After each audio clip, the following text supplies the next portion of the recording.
Chapter 455. In the 1980s and 1990s, Hong Kong's film and television entertainment industry was at its peak, and there were countless film companies. An ambitious and capable person in the circle could easily form a team and buy a decent script to attract a large amount of investment. Then, with a cost of $1,000,000 at most, they could spend half a month or a month to make a movie and make a lot of money. However, the golden age of Hong Kong's entertainment industry had passed more than 10 years ago. Today's Hong Kong film and television companies were at most a quarter of their heyday, but the number was still considerable, and those who could survive usually had their own foundation and characteristics. Jiang Film's status in Hong Kong's film and television industry couldn't be compared with the top moguls, but as an old film and television company, its strength and influence were not low, especially after it was acquired by Hong Kong businessman Zhou Yi. In the past 2 years, it had produced several movies with good box office. This was also the reason why Chen Wenqiang strongly advocated the cooperation between Luchan Studio and Jiang Film. The team of Jiang Film was ready-made and had rich experience. This film and television company had a good relationship with several major cinema chains, so they could quickly screen in Hong Kong and get good ratings. For Luchan Studio, which has just started, it will save a lot of trouble to have such a partner. However, the first contact and negotiation did not go well. Jiang Film's offer was very high. It was not an exorbitant price, but it was far beyond Lu Chen's bottom line. Of course, a movie with an investment budget of as high as 30 million yuan could not be easily settled by sitting down for a meal and chatting. There were many rules and regulations involved in cooperation. The so-called negotiation was actually a process of bargaining and testing each other's bottom line. Often, a final agreement could only be reached after a round of gambling. Lu Chen had already expected this, so he began to prepare for the new movie, and was also mentally prepared to continue the negotiation with Jiang Film. If they really could not come to an agreement, they could either talk to another company, or simply gather their people. Of course, that was the last choice, and it would cost a lot more time and money, which was contrary to the plan. To Lu Chen's surprise, he had just visited Jiang Film with Chen Wenqiang and Wan Shaoquan yesterday, and met their general manager Zhang Yifan. Today, the big boss behind Jiang Film, Zhou Yi, actually paid a return visit in person. Was this also the influence of Lu Gangsheng? If that was the case, Lu Chen had undoubtedly underestimated the influence of this superstar in Xiangjiang. Lu Chen remained calm and collected as he said to Li Zhan, "Mr. Zhou, please come to my office and apologize for me." Madame Jean was still sitting here. If he abandoned this group of people in front of him to welcome Zhou Yi, then his EQ would be too low. Even if the latter was definitely here to discuss the cooperation of the new film. "Yes, young Master Lu." Li Zhan nodded in agreement and left to receive Zhou Yi. Mrs. Jean smiled and said, "Young Master Lu, Boss Zhou Yi is here in person. Is he here to discuss the cooperation of the new movie? Then you have to catch him and slaughter him." Young Master Lu was a very unique title in Xiangjiang. Previously, Ma Rongzhen mentioned it first, and then Chen Wenqiang also called him Young Master Lu. Now, even Li Zhan and Madame Jean changed the way they addressed him. Originally, as a guest, it was impolite to ask about the purpose of another guest's visit. However, Madame Jean was a woman, and her smile was very amiable. Her words revealed her familiarity with Zhou Yi, so people did not feel it was abrupt. Lu Chen was curious. "Madame Jean and Boss Zhou are friends?" Madame Jean smiled and said, "We've had dinner together a few times. Boss Zhou is a very trustworthy person. It's reassuring to cooperate with him. Several of my artists have filmed in Jiang Film before. It's been a pleasure working with him." She looked around and took the opportunity to push her 2 goddaughters out. "Young Master Lu, do you still need actors for your movie? Give Xiaodai and Xinyan 2 roles. They can also play small roles. You don't need to pay them at all. Just treat it as letting them learn from you. How about it?" Filming a movie. Both Ji Xiaodai and Li Xinyan were tempted. They blinked their eyes and stared at Lu Chen. Filming movies and TV shows were irresistible temptations for most girls in Xiangjiang. There would always be examples in the industry of meeting talent scouts on the street and then becoming famous and embarking on a brilliant career as a star. Although this was Lu Chen's first movie and no one knew how it would turn out, being able to play a role in it would undoubtedly increase one's qualifications. With Lu Chen's fame and reputation, it was impossible for him to shoot a quick movie with tens of millions of investments, right? They were all smart people. Lu Chen smiled and said, "To be honest, I still lack a few roles in this movie. I haven't decided on the female lead either, but there really aren't any suitable ones for Xiaodai and Xinyan. If you don't mind, it's not a problem for you to play a small role." There were not many characters involved in the movie, a Chinese ghost story. Lu Chen played the male lead. Yin Qixia had already decided on Ma Rongzhen, and there was a female supporting role, Xiaoqing, reserved for Chen Wenxiang's daughter. The only thing that Madame Jean could get for her goddaughter was a cameo appearance out of friendship. Before Madame Jean could speak, Li Xinyan couldn't wait and said, "A small role is fine too." Ji Xiaodai also nodded in agreement. They didn't expect to get any important roles, so it was good to play a small role. Just treat it as a game. In fact, Madame Jin's intention of bringing them here today was very obvious. She wanted them to firmly grasp Lu Chen's potential. It was not to snatch a diamond bachelor, but to get Lu Chen's support in their career. People in Xiangjiang were very superstitious. There had always been a saying of benefactors in the circle. Madame Jean believed that Lu Chen was Ji Xiaodai and Li Xinyan's benefactor. Meeting him at Xu Jing's charity banquet was their fate and opportunity. She smiled and said, "Thank you so much, young Master Lu. I'll treat you to dinner tonight.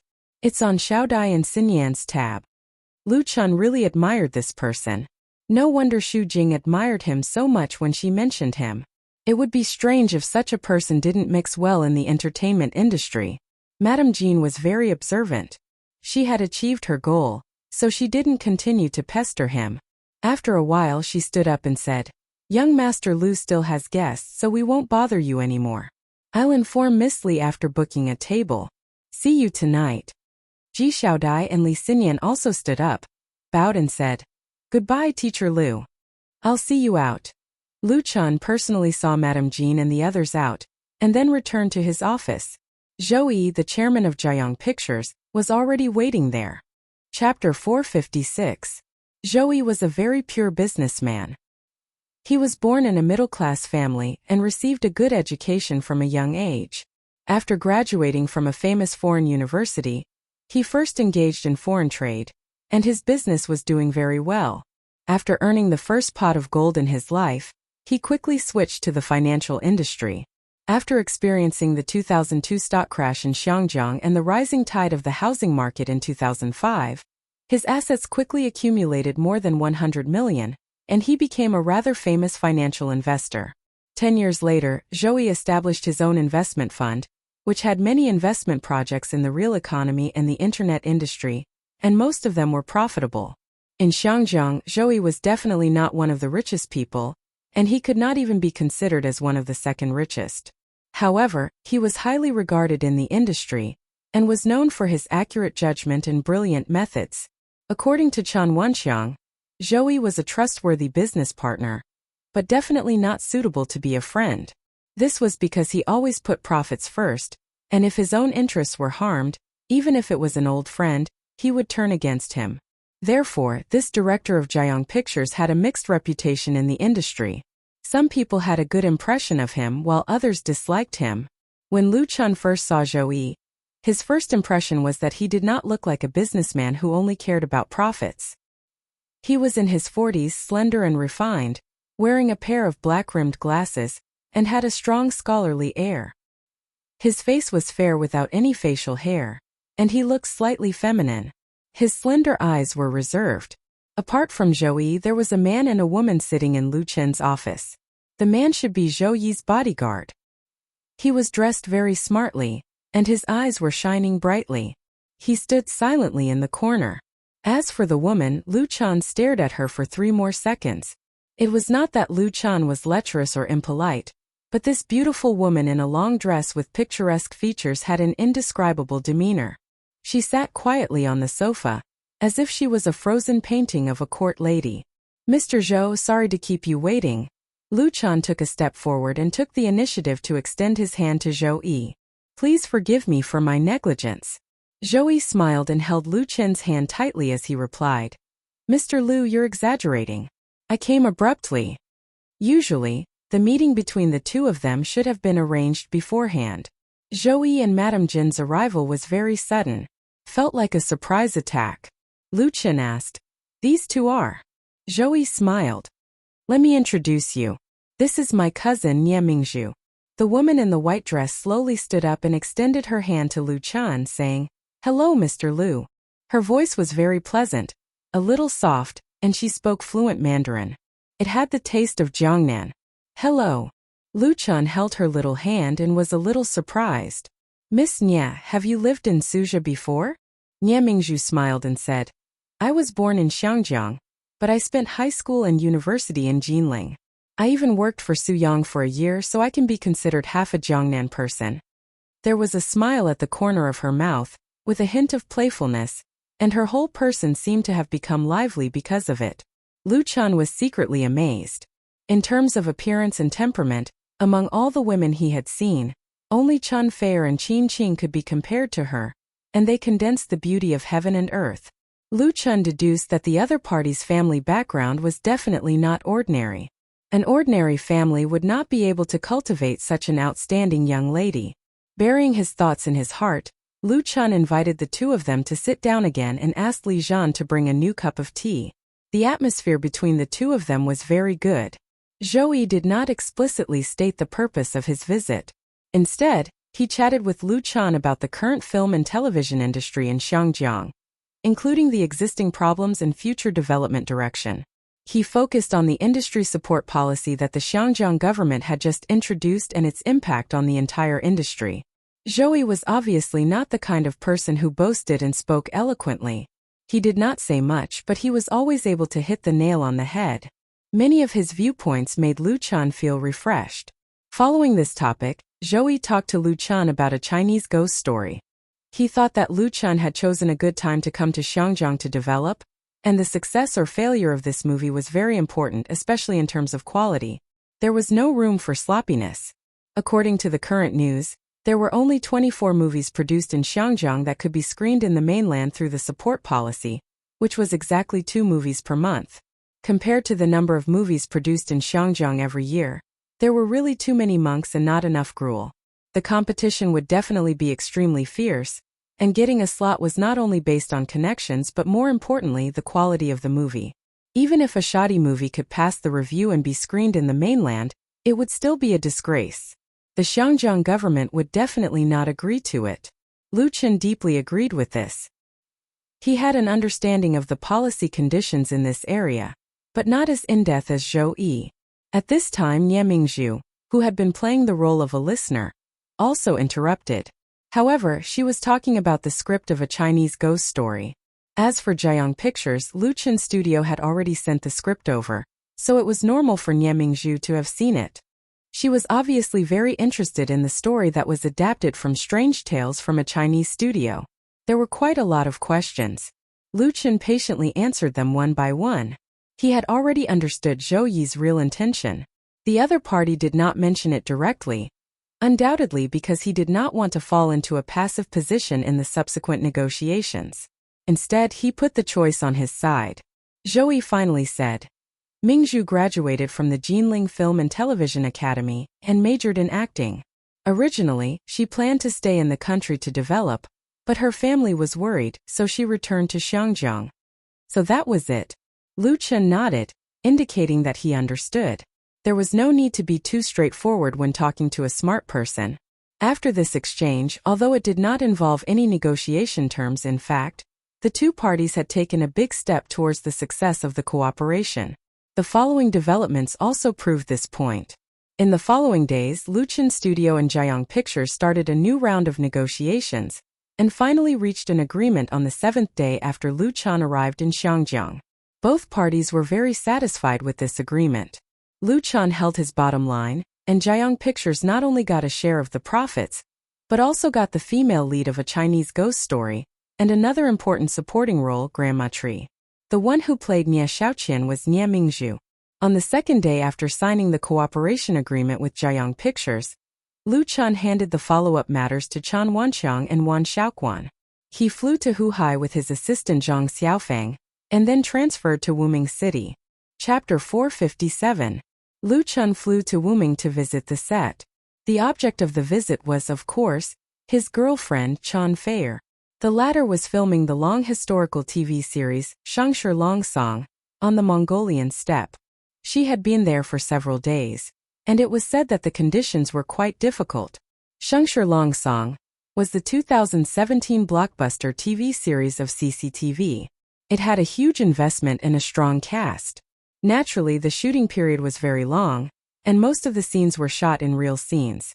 This was the unchanging feature of CCTV's blockbuster TV series for decades. Big scenes and big pictures, especially when it came to military and war-related content. Even Hollywood would be stunned by the manpower and resources used. For an important role played by Chen Feier, it was very normal for her to go to the Mongolian steppe or the Gobi Desert to film for dozens of days. After arriving in Wuxia City, the capital of Mongolia, Liu Chen and Zhang Xiaofeng left the airport and got the off-road vehicle that Beijing studio had arranged in advance. Then they drove to the filming site more than 700 kilometers away. The Mongolian province, with a total area of more than 2.7 million square kilometers, was the largest province in China. At the beginning of the last century, Outer Mongolia was separated from China and returned to the embrace of the motherland in the 1970s. After leaving Wuxia City, the surrounding terrain quickly opened up. The rolling hills and green grasslands became the most important scenery along the way.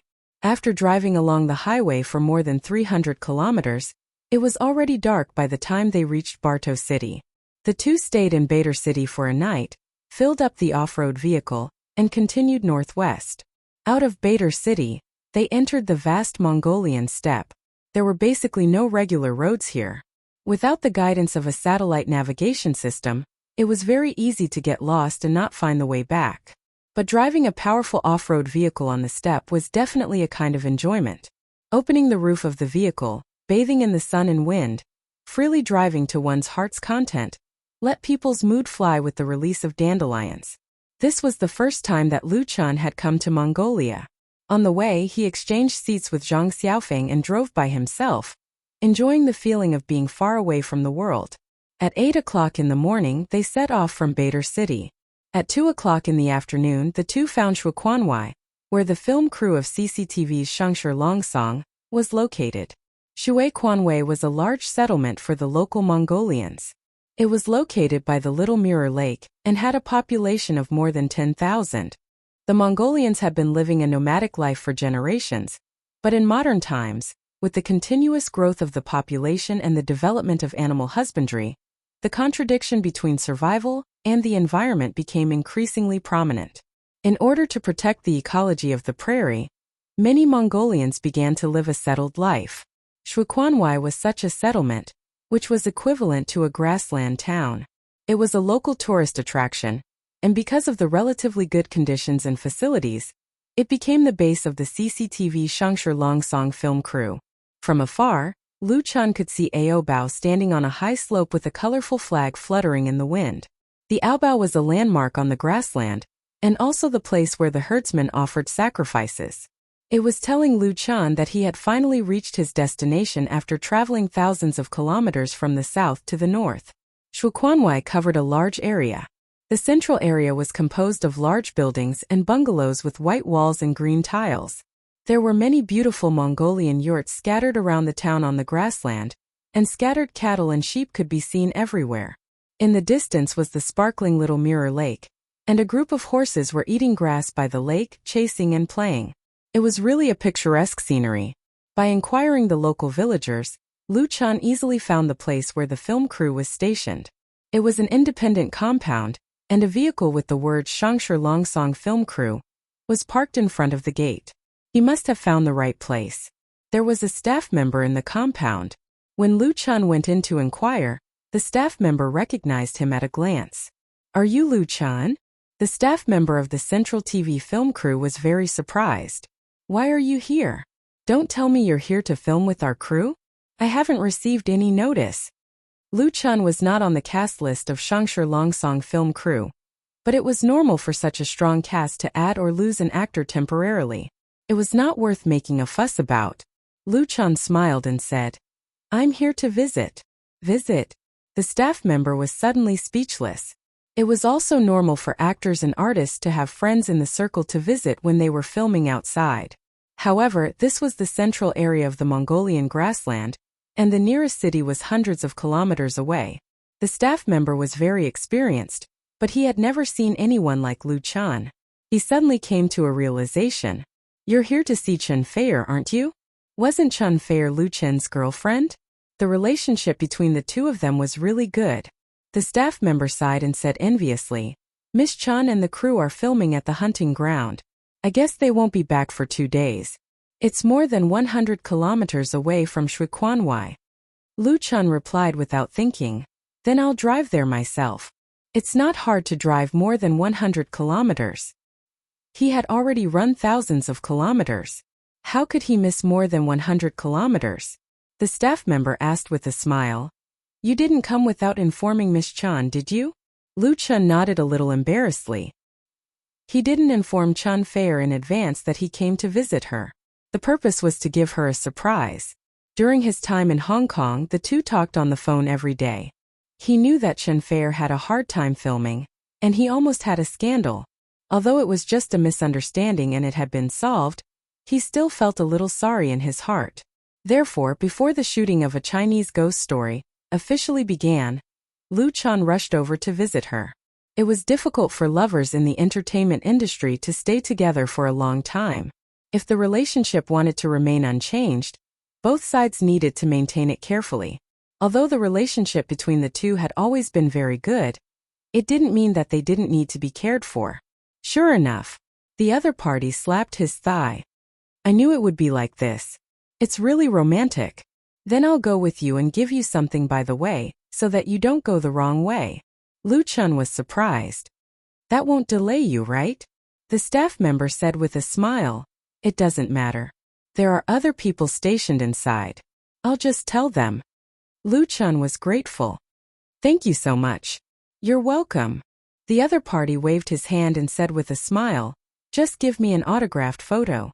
My sister is your fan. Lu Chan smiled. Tell me your sister's address later. I'll ask Beijing Studio to send her a signed limited edition album. Great.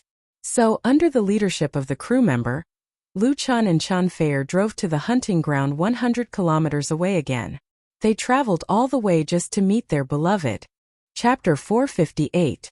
The filming location of Golden Song Row was a hunting ground more than 100 kilometers away from Shuiquan Circle. The hunting ground was located on the bank of Shuiquan River, which was the only source of Little Mirror Lake. The hunting ground covered an area of hundreds of square kilometers, covered in virgin forests and mountains, so there were a lot of wild animals. Due to the need for ecological protection, the hunting ground had basically lost its function, but the name Shuiquan Hunting Ground had been retained, and it had become a good scenic spot. The crew of Golden Song Row had gone to Shuiquan Hunting Ground to film yesterday. According to the plan, they would not be able to return to Shuiquan Circle until tomorrow, and that was only if the filming went smoothly. On the way to Shuiquan Hunting Ground, the crew member who acted as a temporary guide enthusiastically introduced the environment there to Lu Chan. There were also Mongolian settlements in Shuiquan Hunting Ground, so the conditions there were not too bad. He obviously didn't want Lu Chan to worry about Chen Feier's living conditions there, so Lu Chan could be at ease. Zhang Xiaofeng drove very steadily, and after about an hour and a half, they finally saw the wooden fence outside Shuiquan Hunting Ground, as well as the fluttering battle flag. Passing through the obviously temporary gate, the off-road vehicle drove into the settlement of the hunting ground. There were tents scattered at the foot of the mountain, and one of them was especially eye-catching, golden. That's the Khan's golden tent. The staff member who led the way introduced it proudly. I built it with a group of brothers, and we also asked a lot of herdsmen to help. Many of the props were custom-made from Wuming City. Lu Chan was surprised. You're a props master? The man was surprised. I'm working hard in this area. My current job is a props master.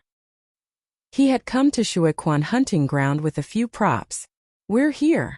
The car stopped next to a Mongolian yurt, where several vehicles of the crew were already parked. The staff member jumped out of the car first, grabbed a colleague nearby and asked, Do you know where Chen Feier is filming now? The colleague rolled his eyes. What do you want? He gestured to Lu Chan, who had just gotten out of the car. He's here to visit you. His colleague's eyes widened. F***ck, this master actually came here. He's really capable. The guide smiled and said, "Our relationship is good. One day apart feels like 3 years. It's understandable." His colleague was impressed. "I'm impressed. They should be in the golden tent now. I think they're almost done." The staff explained to Lu Chun. Lu Chun, of course, expressed his understanding. "Then I'll wait here for the crew to finish filming. I won't disturb your work." The staff member smiled and said, "All right then, I'll have to send the props over first." "Excuse me." Lu Chun thanked him again. After bidding farewell to the warm-hearted man, Lu Chun let Zhang Xiaofeng stay in the car while he wandered around the hunting grounds. Other than a few wooden houses, the rest were basically tents. There were also a large number of cattle, sheep, and horses outside, so the smell was not very pleasant. The people who came and went were all Mongolians. They were all very enthusiastic and took the initiative to greet Lu Chun when they saw him. Some even invited Lu Chun to sit in their tents. Lu Chun responded politely but declined the invitation, saying that he had something else to do. "Are you also here to film?" As he wandered around to watch the fun, he suddenly heard a crisp voice next to him, as pleasant as an oriole. Lu Chun couldn't help but turn his head and see a little Mongolian girl standing a few steps away. She was about 13 or 14 years old. Her skin was dark, but her eyes were big and lively. She was wearing traditional ethnic clothing with a pink, green, and blue tunic dress. Her black hair was tied into small braids, and her pointed hat was inlaid with colorful gems. She was a little Mongolian beauty. She was also holding a long whip in her hand. Behind the little girl was a little brat with a runny nose. He was probably her younger brother. He was tugging at his sister's belt and timidly peeking at Lu Chun. Lu Chun found it interesting. He leaned over and replied with a smile, "I'm not here to film. I'm here to visit." The other party's Mandarin was very standard, without any regional accent. "Visit." The little girl clearly didn't understand the meaning of the word. Lu Chun explained, "I'm here to visit a friend who's filming." "Ah." The little girl suddenly understood. "Then he must be a very, very good friend of yours, right?" Lu Chun nodded with a smile and asked, "Little girl, what's your name?" The little girl replied very seriously, "My name is Jejentana. I'll be an adult in 2 years." She meant that she wasn't young anymore. Lu Chun chuckled. "Jejentana? The Pearl of the Grassland. What a nice name." Jejentana was surprised. "You know the meaning of my name?" Lu Chun smiled but didn't say anything. In Mongolian, Jejentana meant pearl. Lu Chun had found it out from Feng Mingyi's memory. The latter could speak simple Mongolian and had traveled on the Mongolian grassland. However, in Feng Mingyi's world, Outer Mongolia didn't return to the motherland, which became a pain in the hearts of countless people. The memory came back, and for a moment, he couldn't help but be absent-minded. Jejentana rolled her dark eyes and asked, "How long are you going to stay in the spring hunting ground?" Lu Chun came back to his senses and replied with a smile, "Just a day or 2. I came from Xiangjiang." Xiangjiang. For Jejentana, Xiangjiang was undoubtedly a very distant place. There was a trace of confusion on her face. "Who's your visiting friend?" Lu Chun said. "Her name is Chanfei. Do you know her?" "Sister Fair?" Jejentana's eyes suddenly lit up. "Your sister Fair's friend? She was very smart." "Boyfriend?" Lu Chun nodded with a smile. Jejentana's face fell a little as if she had thought of something. "Lu Chun." Lu Chun was about to speak when he suddenly heard Zhang Xiaofeng's shout, which made his heart tighten. It must be that Chan Fair was about to come out after the shooting at the Golden Tent. He didn't have time to chat with this very interesting Mongolian girl and said, "I'm going over. Goodbye." "Wait." Jejentana suddenly stopped Lu Chun, then stuffed the whip in her hand into his hand and said, "This is for you. Don't lose it." After saying that, she turned around and ran away with her brother, disappearing between the yurts in the blink of an eye. Lu Chun held the whip in a daze, but it was too late for him to refuse. But he didn't care about such a small thing now, because he had already seen a figure appear at the Golden Tent from a long distance. Lu Chun ran in that direction without thinking. The familiar figure became clearer and clearer. Chapter 459. With tired steps, Chan Fair walked out of the Khan's golden tent, which served as a temporary shooting site. What she wanted to do most now was to go back to the Mongolian yurt where she lived, lie on the bed covered with a velvet blanket, and have a good sleep. She didn't want to think about anything, and then sleep until the next morning. Shooting on location was very troublesome and tiring. It was undoubtedly a big test for Chan Fair to travel thousands of kilometers from the prosperous and comfortable big city to the boundless Mongolian steppe. She started her career as a singer and had guest roles in several movies before. Autumn in My Heart was her first time to play the female lead role, which could be considered as her real entry into the film and television industry. But whether it was Autumn in My Heart or Full House of Romance, although the shooting of the two urban romance dramas was very busy, the crew took good care of her. In addition, many scenes were shot in the film and television city, so it was not very hard. Shengshi Longsong Line was completely different. As the annual drama of CCTV, this long TV series involved many characters. Chan Fair was not a top big shot among them. Naturally, she didn't want to get the best care. Moreover, the director of this TV series, Zhang Ku, had always been known for his strict requirements for actors in the circle. He was experienced and famous, and backed by the towering tree of CCTV, so he dared to point out the mistakes made by any big stars, and even scolded them. If a scene did not meet his requirements, Zhang Ku would let the actor perform again and again until he was finally satisfied. After the training of 2 TV series, Chan Fair's acting skills could be said to have improved a lot compared to before. But obviously, she could not completely meet Zhang Ku's standards, so she suffered a lot in this regard. Most importantly, even if she suffered a lot, Chan Fair would grit her teeth and stick to it. Not only because this TV series could greatly improve her position in the circle, but also because she wanted to prove her ability to everyone. Of course, in this way she worked even harder. At this moment, Chan Fair could not help thinking of Lu Chan in Hong Kong. He must be living a good life. Maybe he was drinking coffee with a beautiful woman now. Lu Chan. Just as Chan Fair was letting her imagination run wild, the assistant beside her suddenly screamed, "Sister Fei, Lu Chan is here." Chan Fair was stunned for a moment. He wondered if he was hallucinating. Why is Lu Chan here? This wasn't Beijing or the Jinling film city. It was the hinterland of the vast Mongolian steppe, and the nearest city was hundreds of kilometers away. However, the next moment, Chan Fair saw Lu Chan running towards him. It really was Lu Chan. Chan Fair couldn't believe her eyes. The huge surprise instantly made her eyes blur with tears. All the tiredness, grievance, and bitterness in her heart disappeared, leaving only an incomparable sweetness. Under the watchful eyes of the public, she rushed forward and threw herself into Lu Chen's arms. Lu Chen hugged Chan Fair. In contrast, he was much more rational.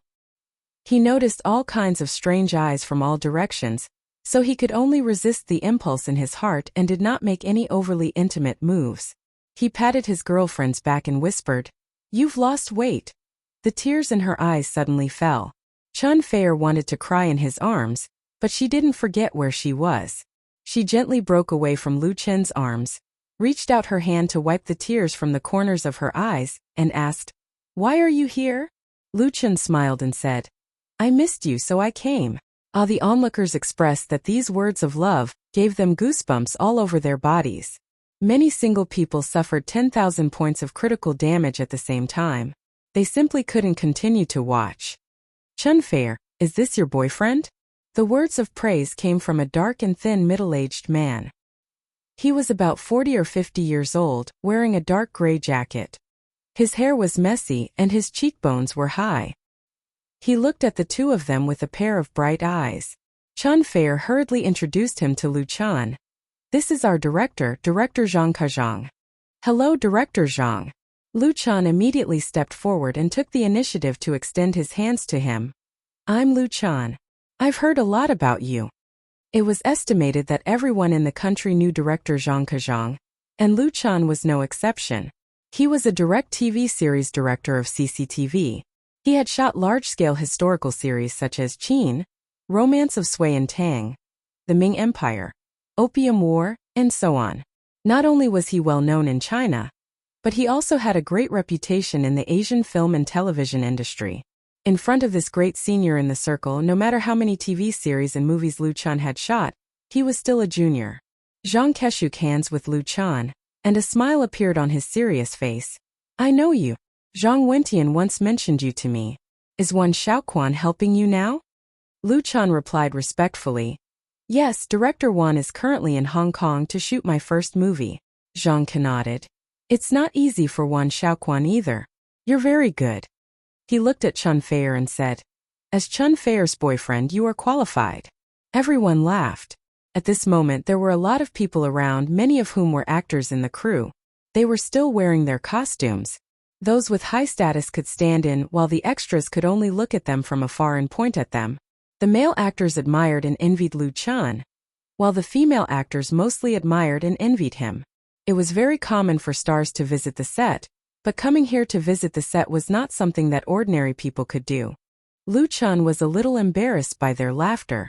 Chun Feier pursed her lips and smiled, and the corners of her lips curled up with the taste of happiness.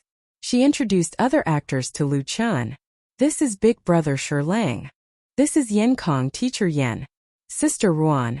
The main actors that Chun Feier introduced to Lu Chan were all big shots in the film and television circle. The most famous one was undoubtedly Lang, who played the leading actor.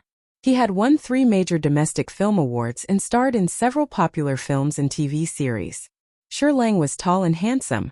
At first glance, one could tell that he was the image of a positive character. His attitude towards Lu Chan was very good, and he did not have the slightest airs of a big shot. After the introduction of a circle of people, Zhang Ke said, "You can go.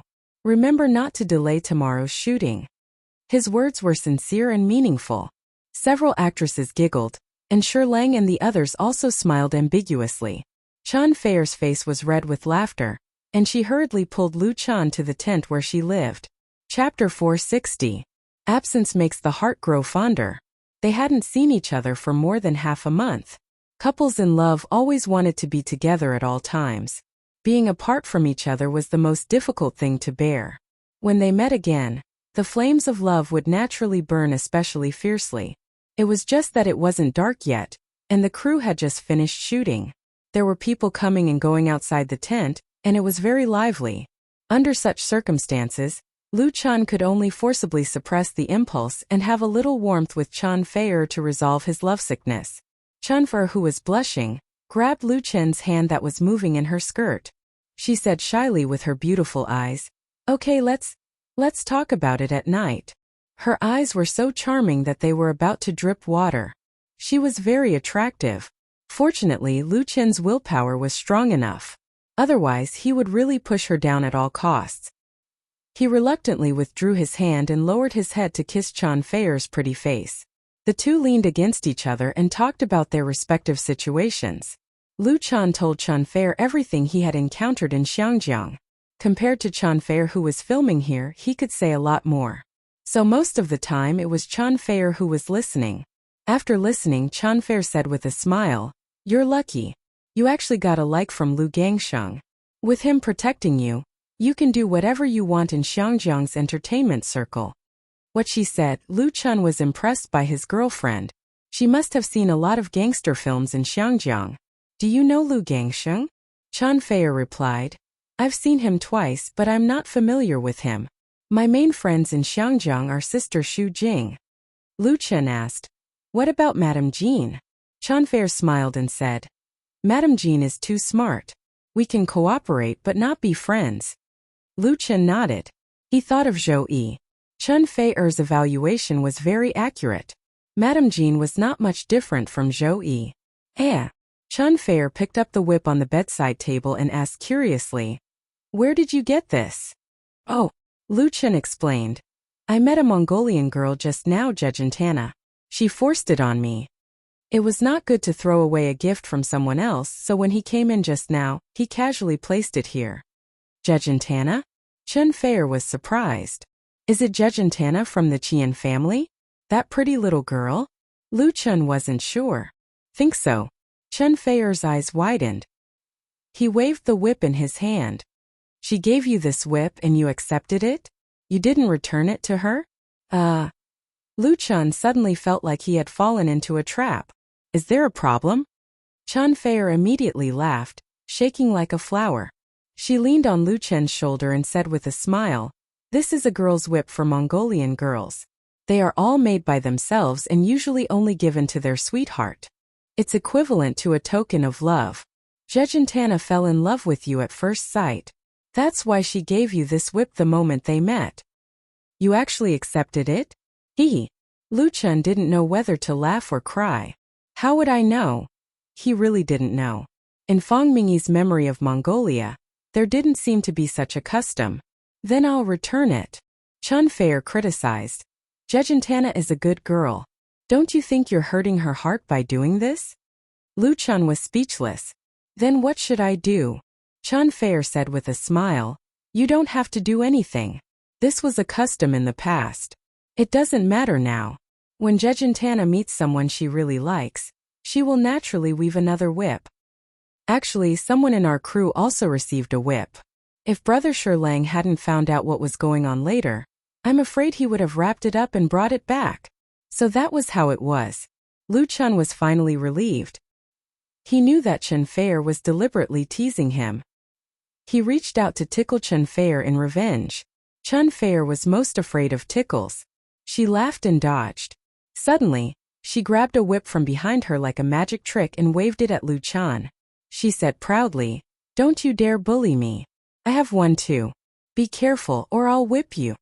Mongolian women were like wild horses on the grassland.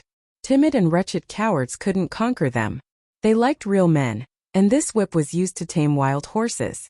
Taking the initiative to give the whip represented entrusting one's fate. On the other hand, it could also be used as a weapon to whip unfaithful men. It had a double meaning. Jejentana had taught Chun Fei how to weave her whip. It was actually very easy to distinguish an ordinary whip from a girl's whip. The latter had a red concentric knot on the handle, so it was very easy to distinguish. The sweet time always passed quickly. In the blink of an eye, the sky turned dark. The herdsmen set up a bonfire on the grass by the river and invited the crew to join their feast. Lu Chun was lucky enough to sit together and enjoy the fragrant roast lamb and horse milk wine. All the main members of the crew were present. Director Zhang Ke, the main actor Sherlang, and the others were all sitting around the bonfire. Here, regardless of their status in the circle, they were all guests of the Mongolian herdsmen who were enthusiastic and generous. The bonfire blazed, fireflies danced, and a bright moon hung high in the sky. The grassland shrouded in the night sky was exceptionally beautiful. When they were drunk, a burly man stood up and said loudly, "Ladies, men, let's dance and welcome our friends from the capital." Chun Fei lowered her voice and said to Lu Chun, "This is Jejentana's father, the owner of the spring hunting ground. We all call him Uncle Begging Face." The young herdsmen around them stood up one after another. A few old Mongolians played the horsehead zither and the peace drum, instantly pushing the atmosphere to a climax. The Mongolians were a people who loved singing and dancing. Their songs and dances had been passed down from generation to generation. Even today they still had a charming charm. They were passionate, bold, and full of optimism, making people smile when they heard them. Under their lead, the crew also cast aside their reservations and sang and danced along, sharing the joy together. After the song was finished, one of the herdsmen shouted, "Let the guests sing a song too, okay?" "Okay." The young herdsmen cheered loudly and applauded in unison. As the saying goes, it's hard to refuse hospitality. Under such circumstances, how could the guests not show their skills? Therefore, everyone's eyes fell on Lu Chun and Chun Fei. When it came to singing, who could compete with this couple? Lu Chun and Chun Fei looked at each other. The latter pursed her lips and said with a smile, "You sing." Lu Chun did not refuse. He stood up big and said, "Then I'll show my incompetence and sing a song." "Okay." Applause and cheers rang out again. Chapter 461. More and more people gathered around the bonfire by the river. It felt like all the herdsmen in the hunting ground had arrived. The light from the burning fire illuminated the faces, like a huge oil painting, yet extremely vivid. The jade ribbon-like spring river flowed quietly on the grassland, the ripples sparkling. That was the radiance of the moon. The neighing of steeds could be heard from afar. A light breeze blew past, carrying the fragrance of earth and grass in the air. Under everyone's gaze, Lu Chun strode up to an old herdsman, bowed and asked, "Sir, may I borrow your horsehead zither?" The old herdsman was very old. The dark skin on his face showed deep scars of time. His hair was white and his eyes were cloudy. However, he was very good at playing the horsehead zither. Hearing that Lu Chan wanted to borrow his zither, the old herdsman grinned, revealing his uneven yellow teeth. His wrinkled face looked like a chrysanthemum. He generously handed the zither to Lu Chan. "Here." "Thank you." Lu Chan took the zither and bowed again to express his gratitude. The zither looked very old, probably as old as the old herdsman in front of him, but it was well maintained. The materials used for the head, the shaft, and the resonating box were quite exquisite. The dark maroon surface had a clear coating. Only those who knew their stuff would know how precious such an ancient horsehead zither was. Everyone was shocked, be it Uncle Begging and the other herdsmen, or the crew members like Zhang Ku and Shi Lang. No one had expected Lu Chan to play with a horsehead zither. Many people present knew that Lu Chan played the guitar very well, but a guitar and a horsehead zither were two different things. He could not possibly play a horsehead zither with the same technique he used on the guitar, could he? That would be a joke. Lu Chan sat down on a small folding stool. He held the horsehead zither in his arms and said, "This is my first time coming to the Mongolian grassland. It's so beautiful it feels like the home of my dreams. At the same time, I'm very grateful to my Mongolian friends for your hospitality, so this song is for you." Although there were a lot of people gathered around when Lu Chan spoke, everyone was very polite to keep quiet, so his voice could be clearly transmitted to everyone's ears. Hearing Lu Chen's praise for the Mongolian steppe, the herdsman smiled proudly. As soon as he finished speaking, the enthusiastic herdsman immediately gave him a round of applause. Lu Chan smiled and waited for the applause to subside. Then he said, "The name of this song is, 'The Beautiful Grassland is My Home.'" "The beautiful grassland is my home?" Zhang Ku, Shi Lang, and the other crew members couldn't help but look at each other, because they had never heard this song before. The Mongolian herdsmen could basically understand Chinese. They didn't know that this song was an original work by Lu Chan. When they heard the title of the song, they felt that it was perfect. Wasn't the beautiful grassland their home? Therefore, everyone clapped and cheered again. Among the people present, only Chun Feier understood. She gazed at Lu Chan affectionately. Her eyes were filled with gentle love and pride. "Sister Feier." At this moment, a delicate figure quietly came to Chun Feier's side. Chun Feier immediately smiled. "Sister Jejentana." The little Mongolian girl had a look of shame on her face. She stammered and said in a low voice, "Sister Feier, I gave my whip to brother Lu Chan." Women on the grassland dared to love and hate. When they met someone they liked, they dared to take the initiative to confess. They would never hide their feelings for others to guess. Jejentana was no exception. She had never seen a Han man as handsome as Lu Chan, so she gave him her whip. But after thinking about it, Lu Chan was Sister Feier's boyfriend. It was wrong of her to do so. Therefore, after a fierce struggle, she finally came to Chun Feier and apologized. "Don't be angry. Silly sister." Chun Feier smiled and held Jejentana in her arms. "Sister won't be angry because sister knows that Jejentana is a good girl. So, let's listen to the song together." She liked Jejentana very much. How could she be jealous and angry because of the little girl's budding feelings? It was normal for many girls to like a man like Lu Chan. On the other side, Lu Chan had already begun to sing. The sound of the horsehead zither was melodious, playing a beautiful melody. "The beautiful grassland is my home, the wind blows the green grass and flowers everywhere. Butterflies flutter and birds sing. A bend of clear water reflects the sunset glow. Steeds are like colorful clouds. Cattle and sheep scatter like pearls." "Ah ha ha," the shepherd girl sang loudly, and her happy voice filled the world. Oh! The song "The Beautiful Grassland is My Home" was a widely sung classic in Lu Chen's dream world. The song, with a beautiful pastoral tune, praised the picturesque scenery of the Mongolian grassland and the happy life of the herdsmen, and had been covered by countless singers.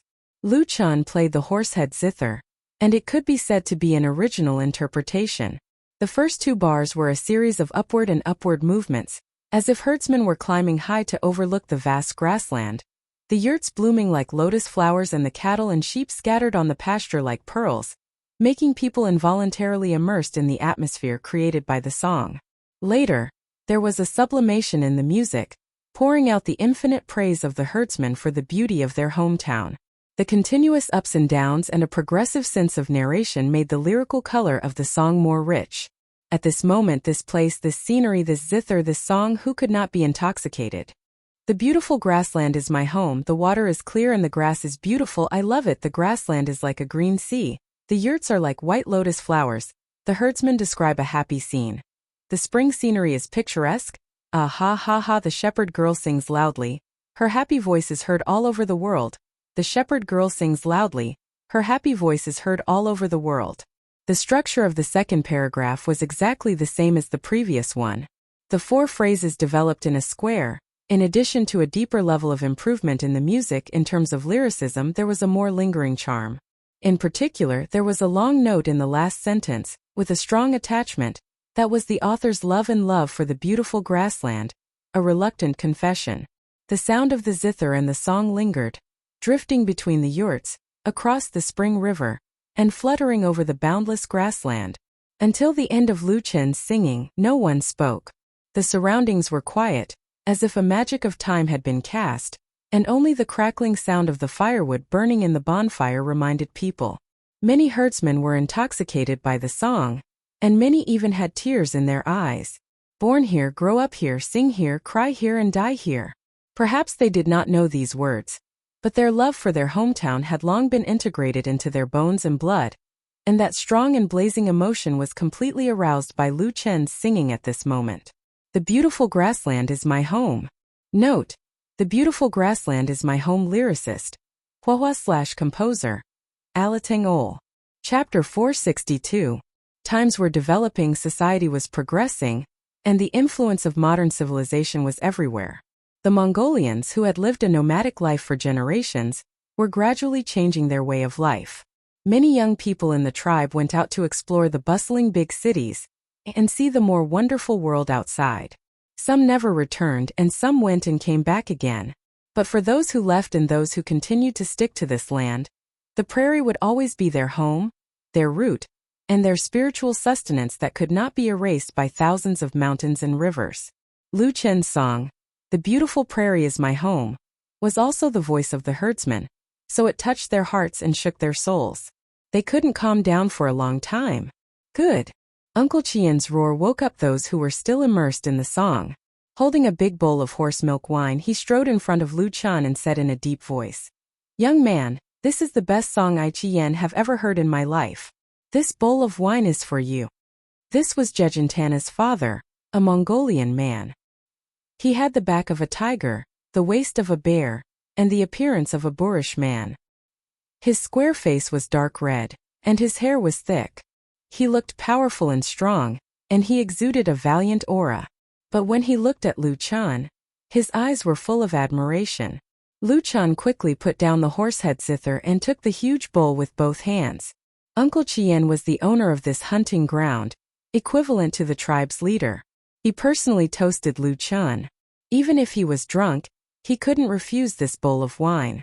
Fortunately, the horse milk wine was a low-alcohol wine, mild in nature, and not to the point of intoxication.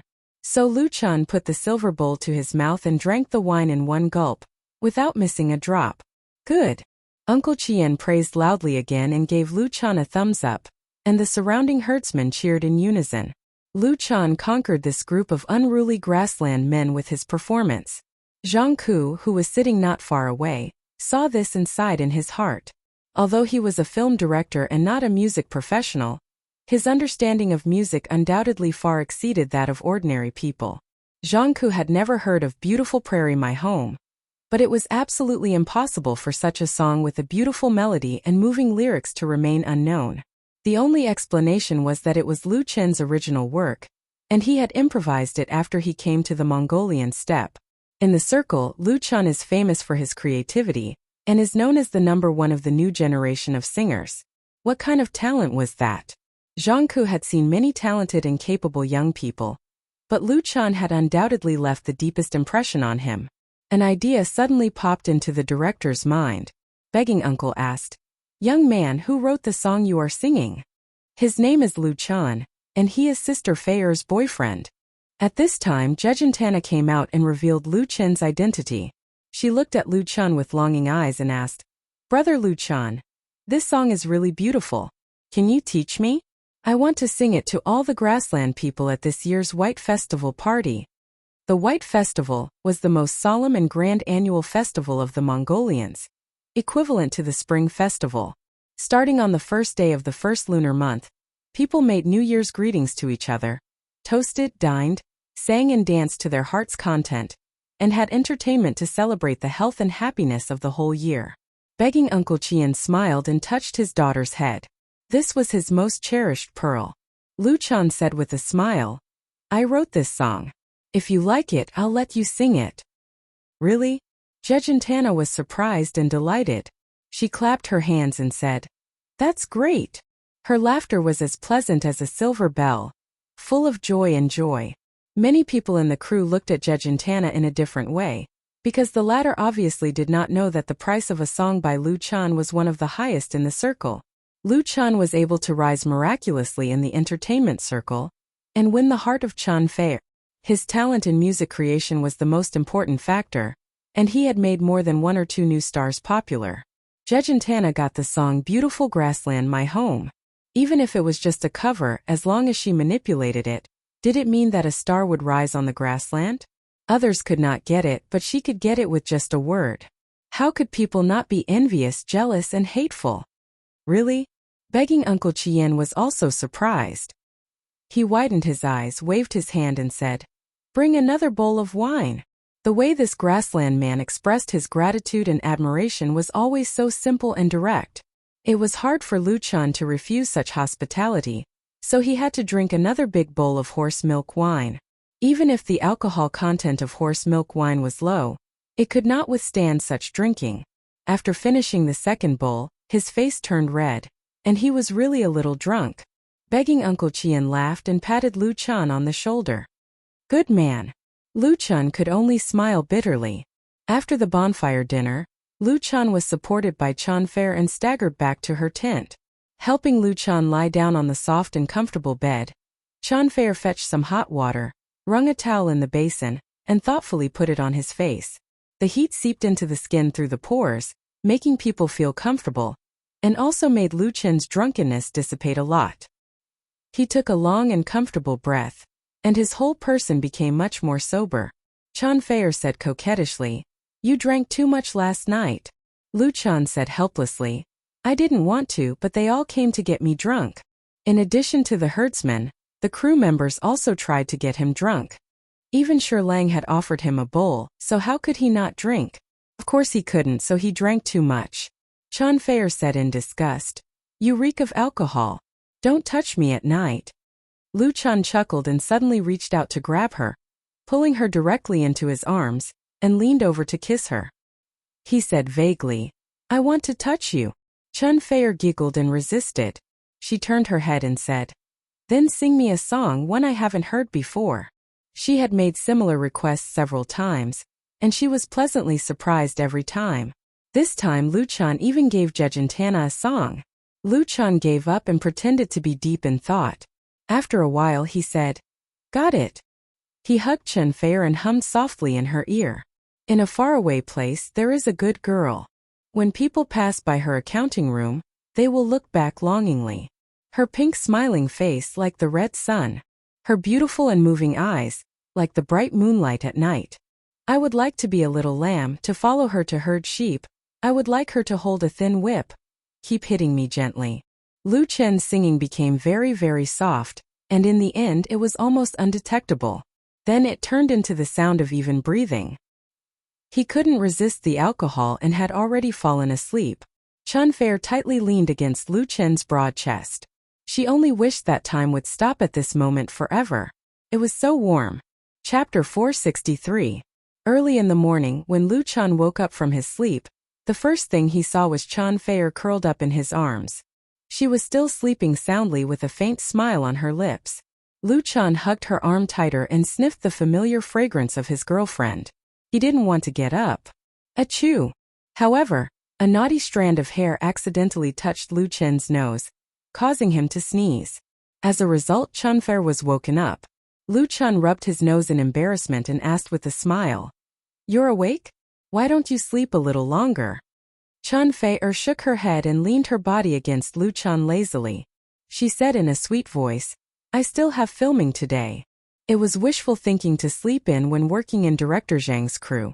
No matter how famous you were, you still had to abide by his rules. Otherwise, the wisest choice was to leave.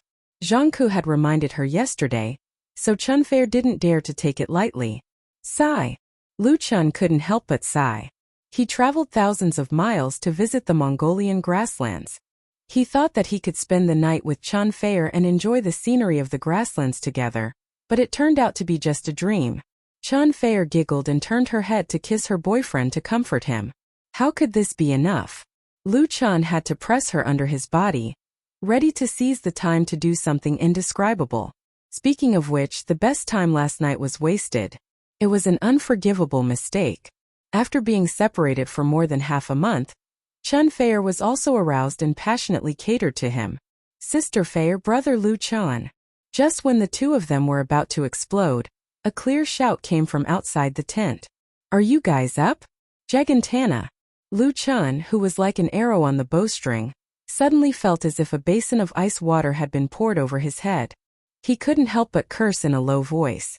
What the hell was going on?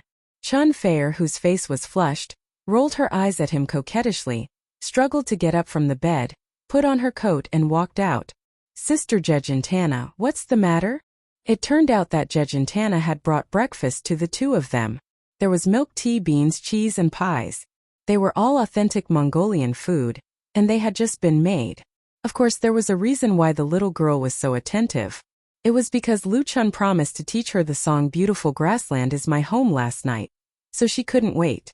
It was really self-inflicted. Lu Chun didn't know whether to laugh or cry, so he had to go out to wash up. Fortunately, the breakfast was very good.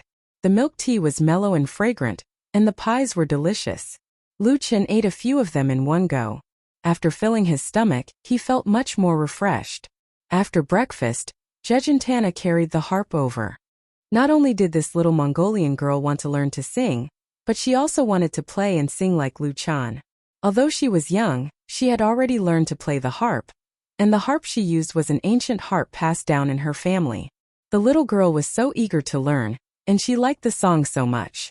Since Lu Chun had already promised, he certainly wouldn't hide anything. He first copied down the score of the song "Beautiful Grassland Is My Home." Then, he sat at the entrance of the tent and taught Gigantana to play, carefully guiding her on the singing techniques.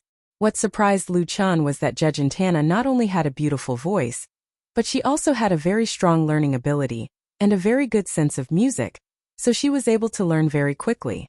After some guidance, Gigantana held the harp and sang by herself. She was already very good at it. The same song, "Beautiful Grassland Is My Home," came out of her mouth. The same tune, but she sang with a different charm and emotion. Although she was still quite inexperienced in singing, she still gave people a very moving feeling. "Beautiful grassland is my home. The water is clear and the grass is beautiful. I love it. The grassland is like a green sea." Unknowingly, there were many herdsmen outside the tent. They were all attracted by Gigantana's singing and even forgot to do their work. When Gigantana finished singing "Beautiful Grassland Is My Home," everyone applauded in unison.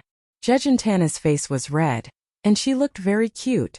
The whole process was recorded by Chunfei, who was sitting at the side with her phone. She uploaded the video to her blog, added a simple title and posted it. Although the spring hunting ground was in the hinterland of the Mongolian grassland, it had been covered with mobile signal more than 10 years ago. One could still go online through the 4G high-speed network here. When Chunfei was filming on the grassland, she would check her blog every day and post a few stills for her fans to see. This was also a form of promotion for the TV series. However, this morning's video post was especially different. That was because Chunfei and Lu Chun's fans had finally found a guy who had been missing for a while. I was wondering where Lu Chun had gone. There hasn't been any news recently. Turns out he went to film a TV series. Does Lu Chun have a role in this TV series? I haven't seen him before. He's probably going to accompany my Faye. My Chun is mighty. They're not showing off their love this time. Who is this Mongolian girl? Could she be Lu Chen's student? She's so pretty, I like her. What's the name of this song? I've never heard it before. It's too good. Truth. Truth too. The fans' curiosity was immediately piqued by the video. Everyone asked if Lu Chan had been accompanying Chan Fair on the set, and why he had not been seen for a while. Who was this Mongolian girl? And this song? The Waves blog was in an uproar, and the Shuiquan hunting ground was also lively. Director Zhang Ke came over. Seeing this person, Chanfer was so scared that he quickly put away his phone and quickly got up to say, "Director Zhang, you don't have to worry." Zhang Ke smiled and waved his hand, saying, "I'm here to discuss something with Lu Chan." This great director was here for My Beautiful Home on the Prairie. He wanted to get Lu Chen's authorization to use this song as an interlude in Grand Event Song Parade. Of course, the lyrics would have to be slightly modified. In this regard, Lu Chan would certainly not refuse. Any songwriter would not refuse to use their work in a big CCTV drama. This was a good thing to enhance their own style and status. It was usually something they could not ask for. As for the authorization fee, it did not matter at all. Interestingly, Zhang Ke originally planned to let Chen Fei sing this song, but after hearing Jejentana's voice just now, he changed his mind. This song would be sung by this Mongolian girl. Chapter 464. Chen Fei's number of fans on Waves had already exceeded 20 million, and was currently approaching the 30 million mark. The rapid growth of her popularity was entirely due to the success of two popular TV series and her new album. She was now at the height of her popularity in the pop music industry. After entering the film and television industry, she had a smooth road all the way to the top. She had the posture of becoming the queen of film, television, and song. Therefore, although Chen Fei's blog fans were not the most, and there were many more than her fan activity was extremely high. The ratio of clicks, comments, forwards, and likes on a blog post was among the highest. The number of fans was very low, unlike many star artists who operated like zombies. A high number and high activity brought high commercial benefits. If one wanted to make a name for themselves through Chen Fei's blog, they would have to pay at least 1 or 2 million yuan. Even so, apart from formal endorsement products, Chen Fei rarely used blog posts to earn this kind of extra money. She treated Waves' blog as a platform for communication and interaction with her fans, not a tool for commercial profit. It was precisely because of this that fans were also keen to read her blog. Especially recently, Chen Fei would show off her love and abuse her love and single love from time to time on her blog, which always attracted a lot of criticism. Interestingly, among the netizens who read Chen Fei's blog, many were Lu Chen's fans. Through Chen Fei's blog, they could hear Lu Chen's original works from time to time. When this video was posted today, Chen Fei did not think too much about it.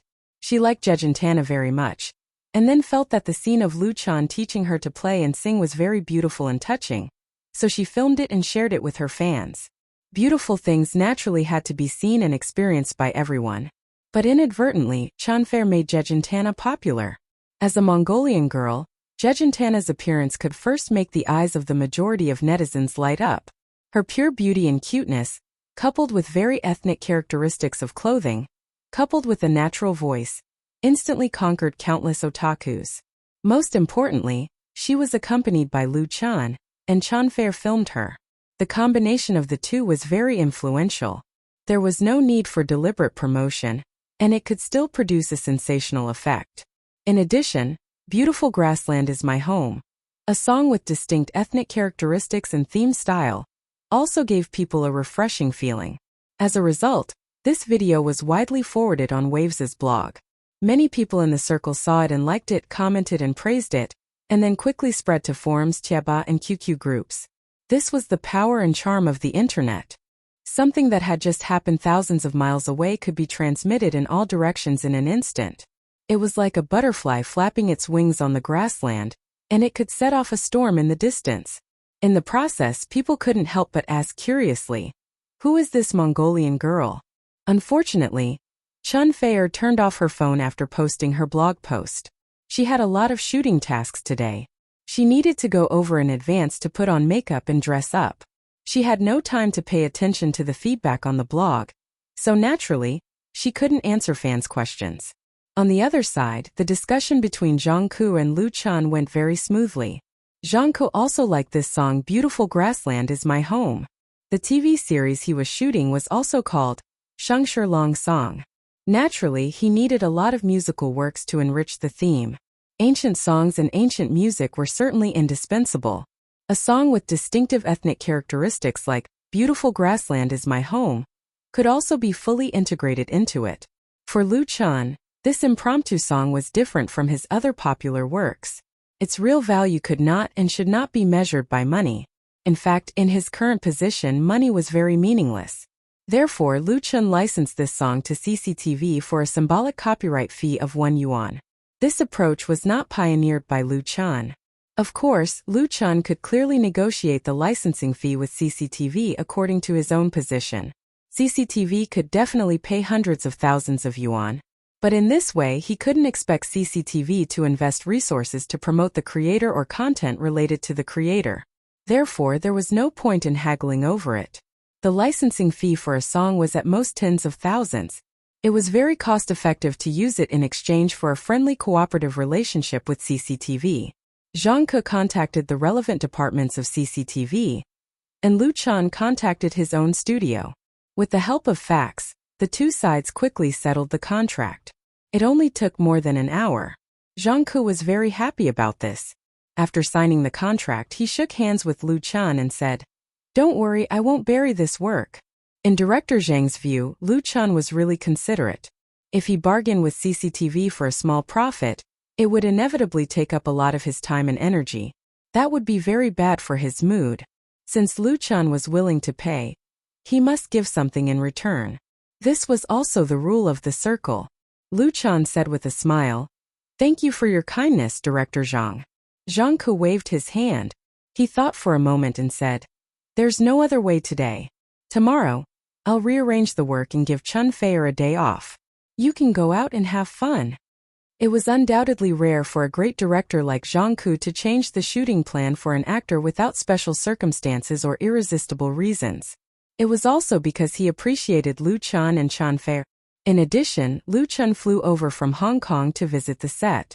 It was reasonable to give the two young people some time to get together. Lu Chan was naturally grateful. The next day, Chun Fei really got the opportunity to take a day off. So Lu Chan borrowed 2 horses from Uncle Begging Face and went to the hunting ground with Chun Fei. They enjoyed the beautiful scenery of the prairie together and were affectionate. It was a pity that good times were always short-lived. On the 3rd day after arriving at the hunting grounds, Lu Chan had no choice but to embark on his return journey. When it was time to say goodbye, Chun Fei was reluctant to leave, while Jejentana's eyes were red from crying. Although they had only known each other for a short time, the Mongolian girl had a special feeling for Lu Chan. She really hoped that Lu Chan could stay here and teach her how to play the piano and sing. Seeing that she was so sad, Lu Chan had to make an appointment with her to come to Beijing when she had a chance. Uncle Begging Face, on behalf of the herdsmen in the hunting ground, sent Lu Chan a hada that represented good wishes. After saying goodbye to his beloved girlfriend and the Mongolian prairie, Lu Chan returned to Beijing on November 7th. Chapter 465. It was already past 11 o'clock in the evening when he returned to his home in Zichengyuan in the capital. Lu Chan took a hot bath first. After washing away the dust and fatigue, he did not immediately go to bed. Instead, he sat in the study and sorted out his recent work in detail. After the official establishment of the film and television studio in Hong Kong, it would inevitably become normal for him to fly back and forth from Beijing to Hong Kong for a long time to come. If he did not arrange his work in an orderly manner, there would be trouble. At present, the focus of Lu Chen's work was definitely in Hong Kong. The new film, A Chinese Ghost Story, was about to start shooting. In order to catch up with the list of films supported by the new policy next year, his existence was absolutely indispensable. It was not that Lu Chan was not needed in the capital. On the contrary, many businesses could not do without him, such as advertising endorsements, commercial performances, film and television cooperation. With the hot release of the new album and the great success of the 2 TV series, more and more people came to seek cooperation. Beijing Television, Zhejiang Television, Crown Pictures, SPG, Chianda Brothers and other partners made a lot of money in the TV series full of romance, and strongly requested to start shooting a new TV series. It didn't matter if Lu Chun went to Hong Kong to shoot a movie. First, he had to come up with a new script, set up a crew, recruit actors, rent a set, and so on. At that time, as long as Lu Chun found time to shoot it, it would be fine. Their voices were so strong that Lu Chun and the studio could not ignore it. Although it was definitely too late this year, it was not a problem to start shooting the new TV series in the first half of next year. So he had to write the script for the third TV series. According to Lu Chun's plan, this new TV series would be the last one in his trilogy of urban romance TV series. After shooting, the future TV series would be fully focused on the big IP plan. The Smiling Proud Wanderer, The Legend of the Condor Heroes, The Legend of the Condor Heroes, The Heaven Sword and Dragon Saber. A piece of A4 copy paper was filled with his writing. After several revisions, his thinking gradually became clear. Ring ring. At this time, the landline phone on the desk rang. The caller ID showed that it was Lu Shi. Lu Chun answered the phone. "Sister," Lu Shi asked, "when did you come back?" Lu Chun replied, "I just came back. I was afraid that you were already asleep, so I didn't call you." "You haven't slept yet?" "How can I sleep?" Lu Shi snappily said.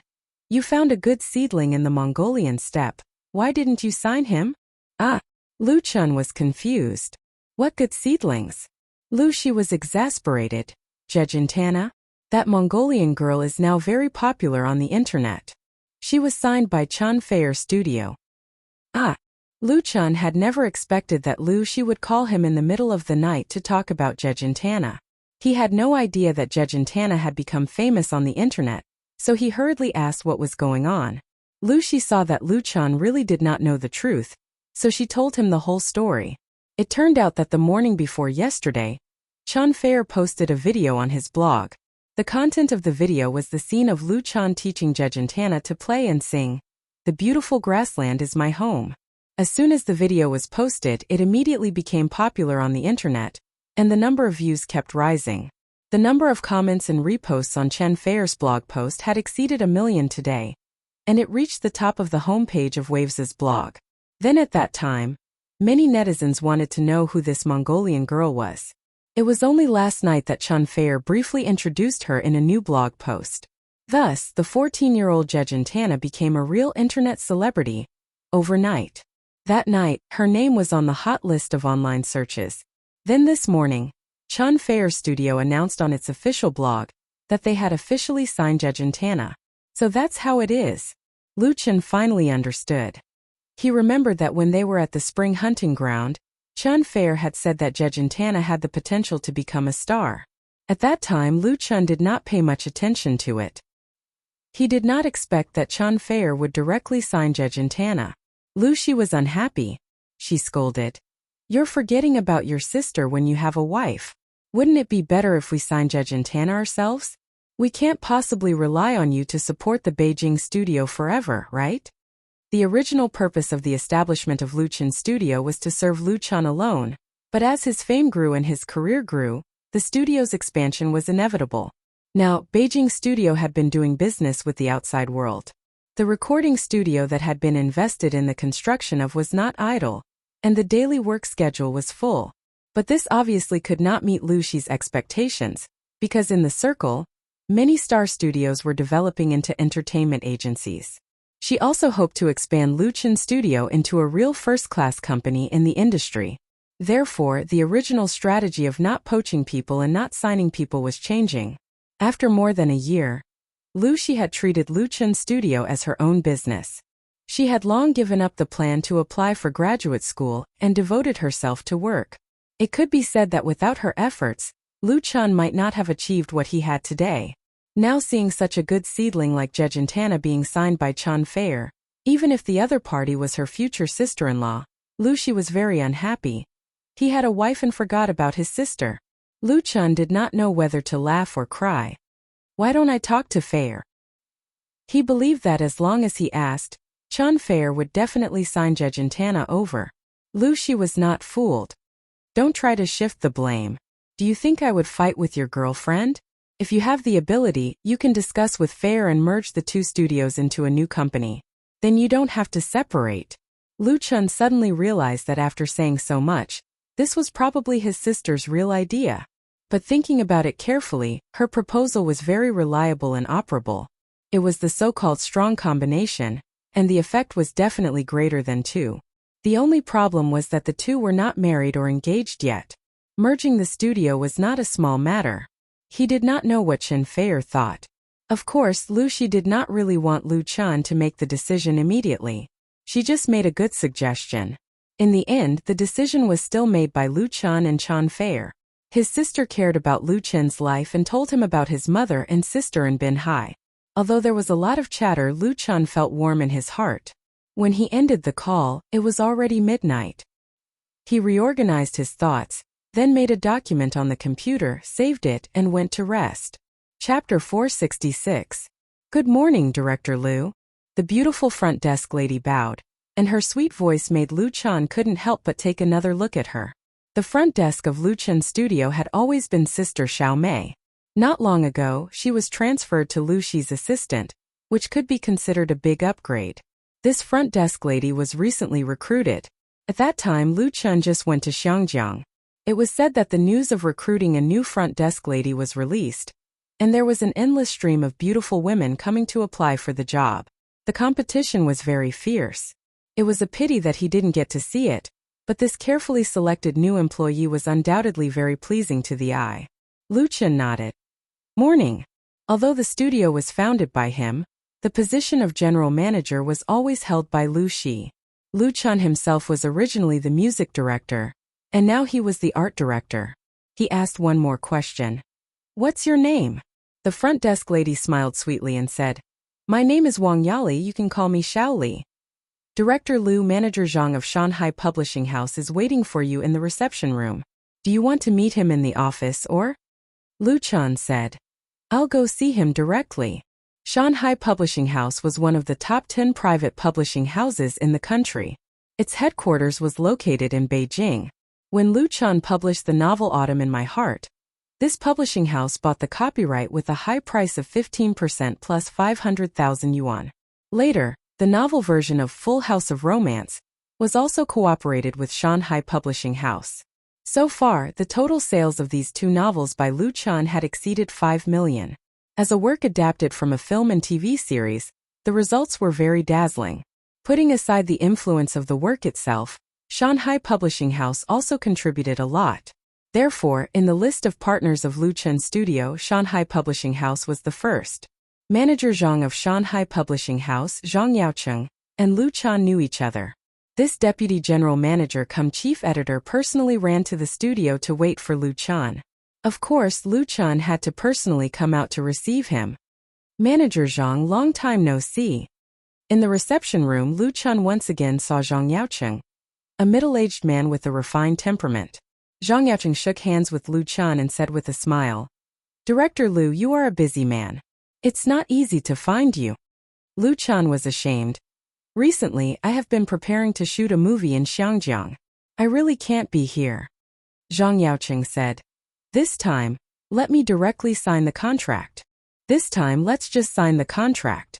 At this time, Zhang Yaocheng introduced the young woman he brought with him to Lu Chun. This is Zhou Lu, my assistant editor. She is in charge of editing The Smiling Proud Wanderer. Lu Chun nodded to the other party and said with a smile, Hello. Li. Zhou Lu was in her 20s. She looked ordinary and wore thick glasses. Facing Lu Chun, she was obviously a little flustered. She wanted to reach out but retracted her hand. Her face was flushed. Lu Chun said with a smile, Thank you for your hard work. Let's talk in the office. Let's talk in the office. Of course, Zhang Yaocheng had no objections. He silently glared at Zhou Lu, a little exasperated at her for failing to meet his expectations. He brought his niece here today because he wanted her to see the world, get to know Lu Chun, a promising young man, and expand her horizons and contacts. He didn't expect Zhou Lu to be so bad. She didn't have the confidence she usually had at work.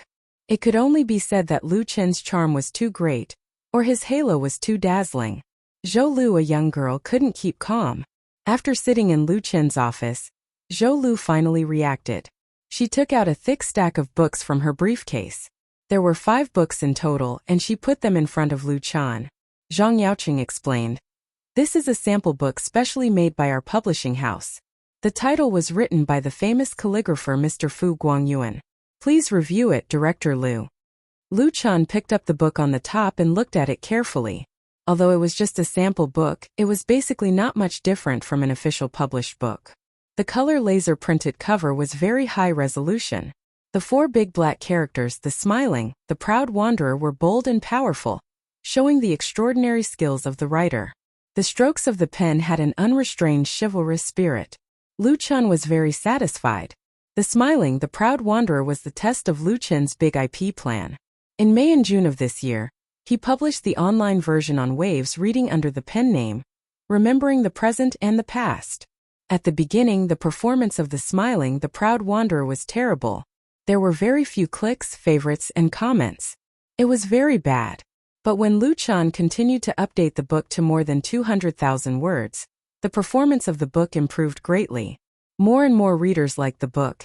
And it was also invited to sign a contract with the book website. Of course, it was impossible for Lu Chan to sign a contract with Waves Reading. Later on, he slowed down the speed of updating the book. When the book reached 500,000 words, he stopped updating and made a publication announcement. At this time, the number of favorites of the smiling, the proud wanderer on Waves Reading had exceeded 30,000. Lu Chan was not in a hurry for the operation of this new martial arts novel. Unlike movies or TV shows, a good book's reputation needed time to be accumulated and brewed. Just like wine in the cellar, the longer it was kept, the more fragrant it would be. Now that it was almost ready, Lu Chan would officially publish it and push it to the market. Then he would properly operate it to pave the way for a series of works such as The Legend of the Condor Heroes and Demigods and Semi-Devils in the future.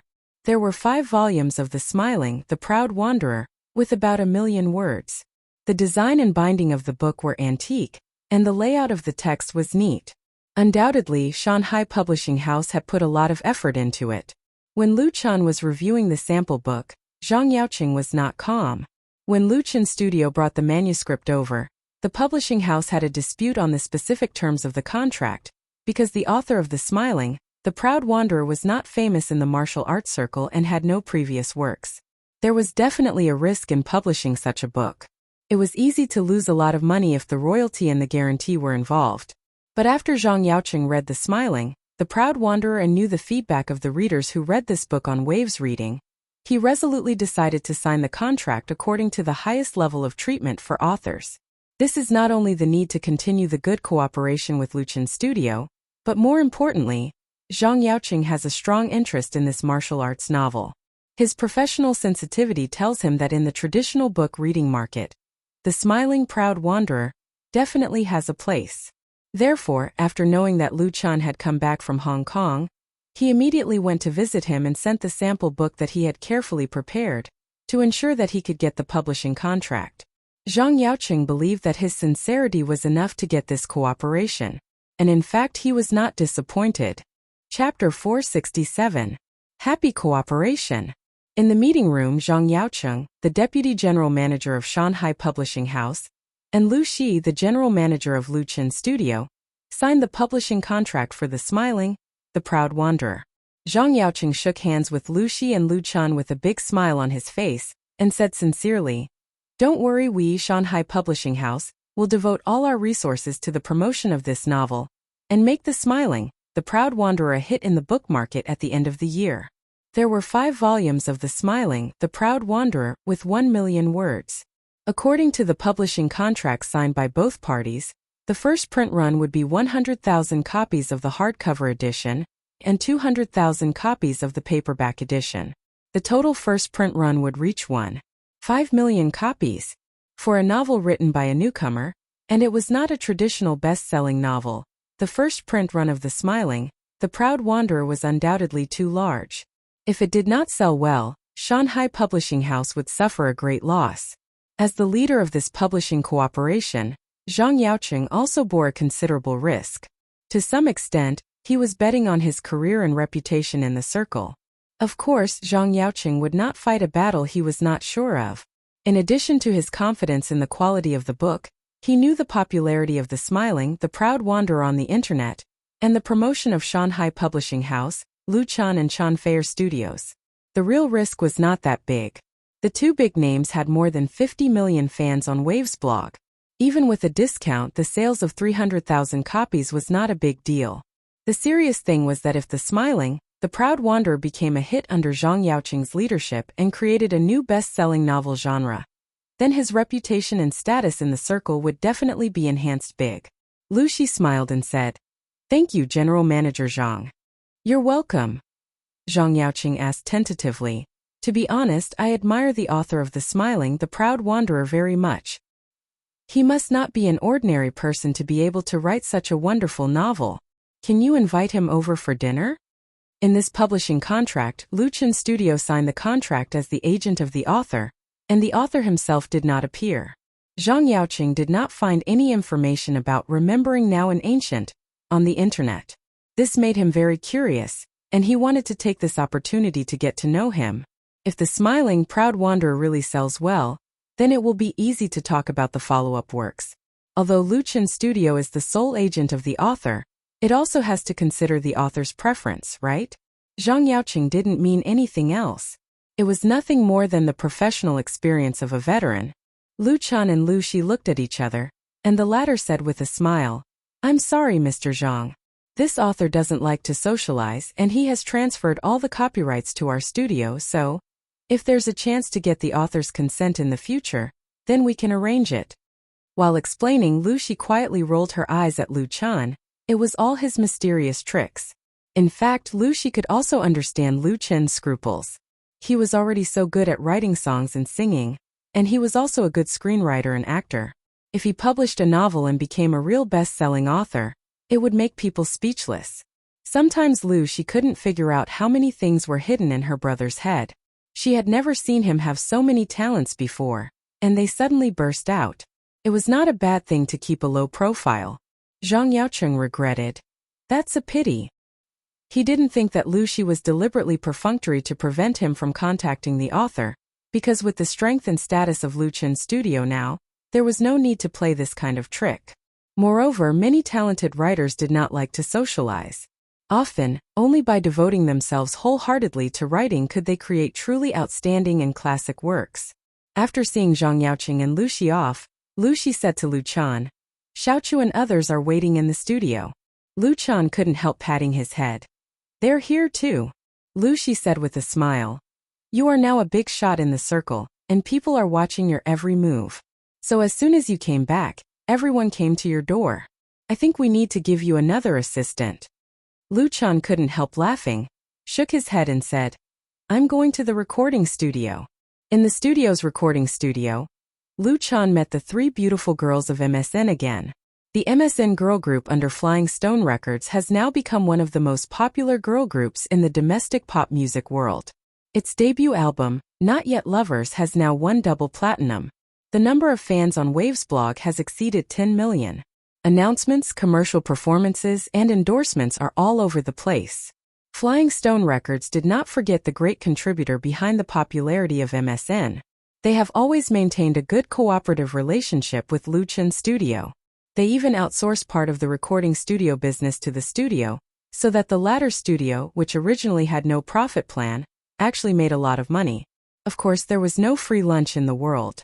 Good cooperation was due to common interests. Last month, Flying Stone Records sent an invitation to Luchan Studio for 3 works, which were still tailor-made for MSN. In the publicity of Flying Stone Records and MSN's official blog, the contract amount was as high as 5 million yuan, which definitely created a new record in the industry and made many people in the circle dumbfounded. But the problem is that at present, the price of Luchan's songs is 1 million per song. Not everyone can get works from him at this price, and only a partner like Flying Stone Records can get the moonlight first. Tien. The pavilion closest to the water is the pavilion closest to the water. Brother Lu Chan. Seeing Lu Chan appear, Mu Xiaochu, who was chatting with Wang Hui and others in the monitoring room, quickly greeted him in surprise. Her pretty little face smiled like a flower, with joy from the bottom of her heart. Speaking of which, the two hadn't seen each other for a while. Hello, Teacher Lu. Good morning, Teacher Lu. The other two members of MSN, Su Jiejie and Ning Tian, also respectfully got up and said hello. The two of them addressed Lu Chan differently from Mu Xiaoqiu, because the latter had a better relationship with Lu Chan, and in the fan circle of both sides, fans had always treated Mu Xiaoqiu as Lu Chen's sister. Among the three members of MSN, Mu Xiaoqiu had the most fans. Her personal fans on Waves blog were more than Su Jiejie and Ning Tian combined. Lu Chan said with a smile, "Hello." The three beautiful girls surrounded Lu Chan like stars surrounding the moon. Mu Xiaoqiu asked curiously, "Brother Lu Chan, is the Mongolian steppe fun? I've seen the photos that Sister Fei sent me. The scenery there is so beautiful." Lu Chan nodded and said, "It's fun. I'll take you with me next time." Mu Xiaoqiu smiled and said, "That's great. You can't go back on your word." Lu Chan smiled and said, "Do you want to pinky swear?" Su Jiejie and Ning Tian looked at each other and saw envy in each other's eyes. Chapter 468. Lu Chan and Mu Xiaoqiu met each other because they participated in Singing China. At that time, both of them were grassroots. One was a Beijing drifter struggling in Beijing, and the other was a freshman with no fame, background, and connections. In the end, both of them were ranked among the top 10 singers in the country at the same time.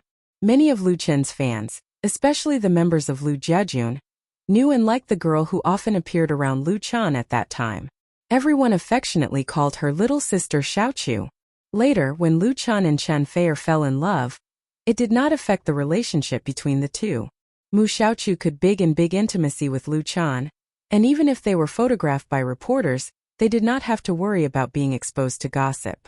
And it was precisely this relationship that made MSN the object of envy and jealousy of countless artists struggling at the bottom. In the circle, Lu Chan has the nickname Golden Touch. It is said that any singer, as long as he gives guidance, will be able to become famous and popular. His works are a guarantee of sales. But nowadays it is basically impossible for ordinary singers and artists to get the guidance of Lu Chan. Even if they are willing to pay an amazing price, they may not have the opportunity to squeeze into the list of song invitations. Therefore, Su Jiejie and Ning Tian are very envious of the friendship between Mu Xiaoqiu and Lu Chan, but they are absolutely not jealous, because they know very well that the success of MSN is inseparable from Lu Chan, and it is also inseparable from Mu Xiaoqiu. You try recording it first and let me listen to it. Flying Stone Records has its own recording studio, and has a number of experienced and well-known recording artists, and a large number of professional talents in the industry. But MSN's new songs are still recorded in Lu Chan's studio.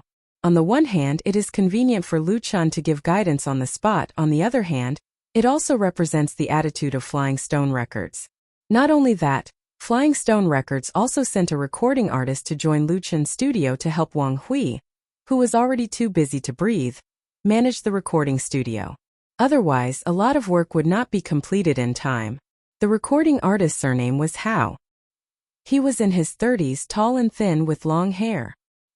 He was a little arrogant, but in front of Lu Chan, he was still very respectful, not daring to put on any airs.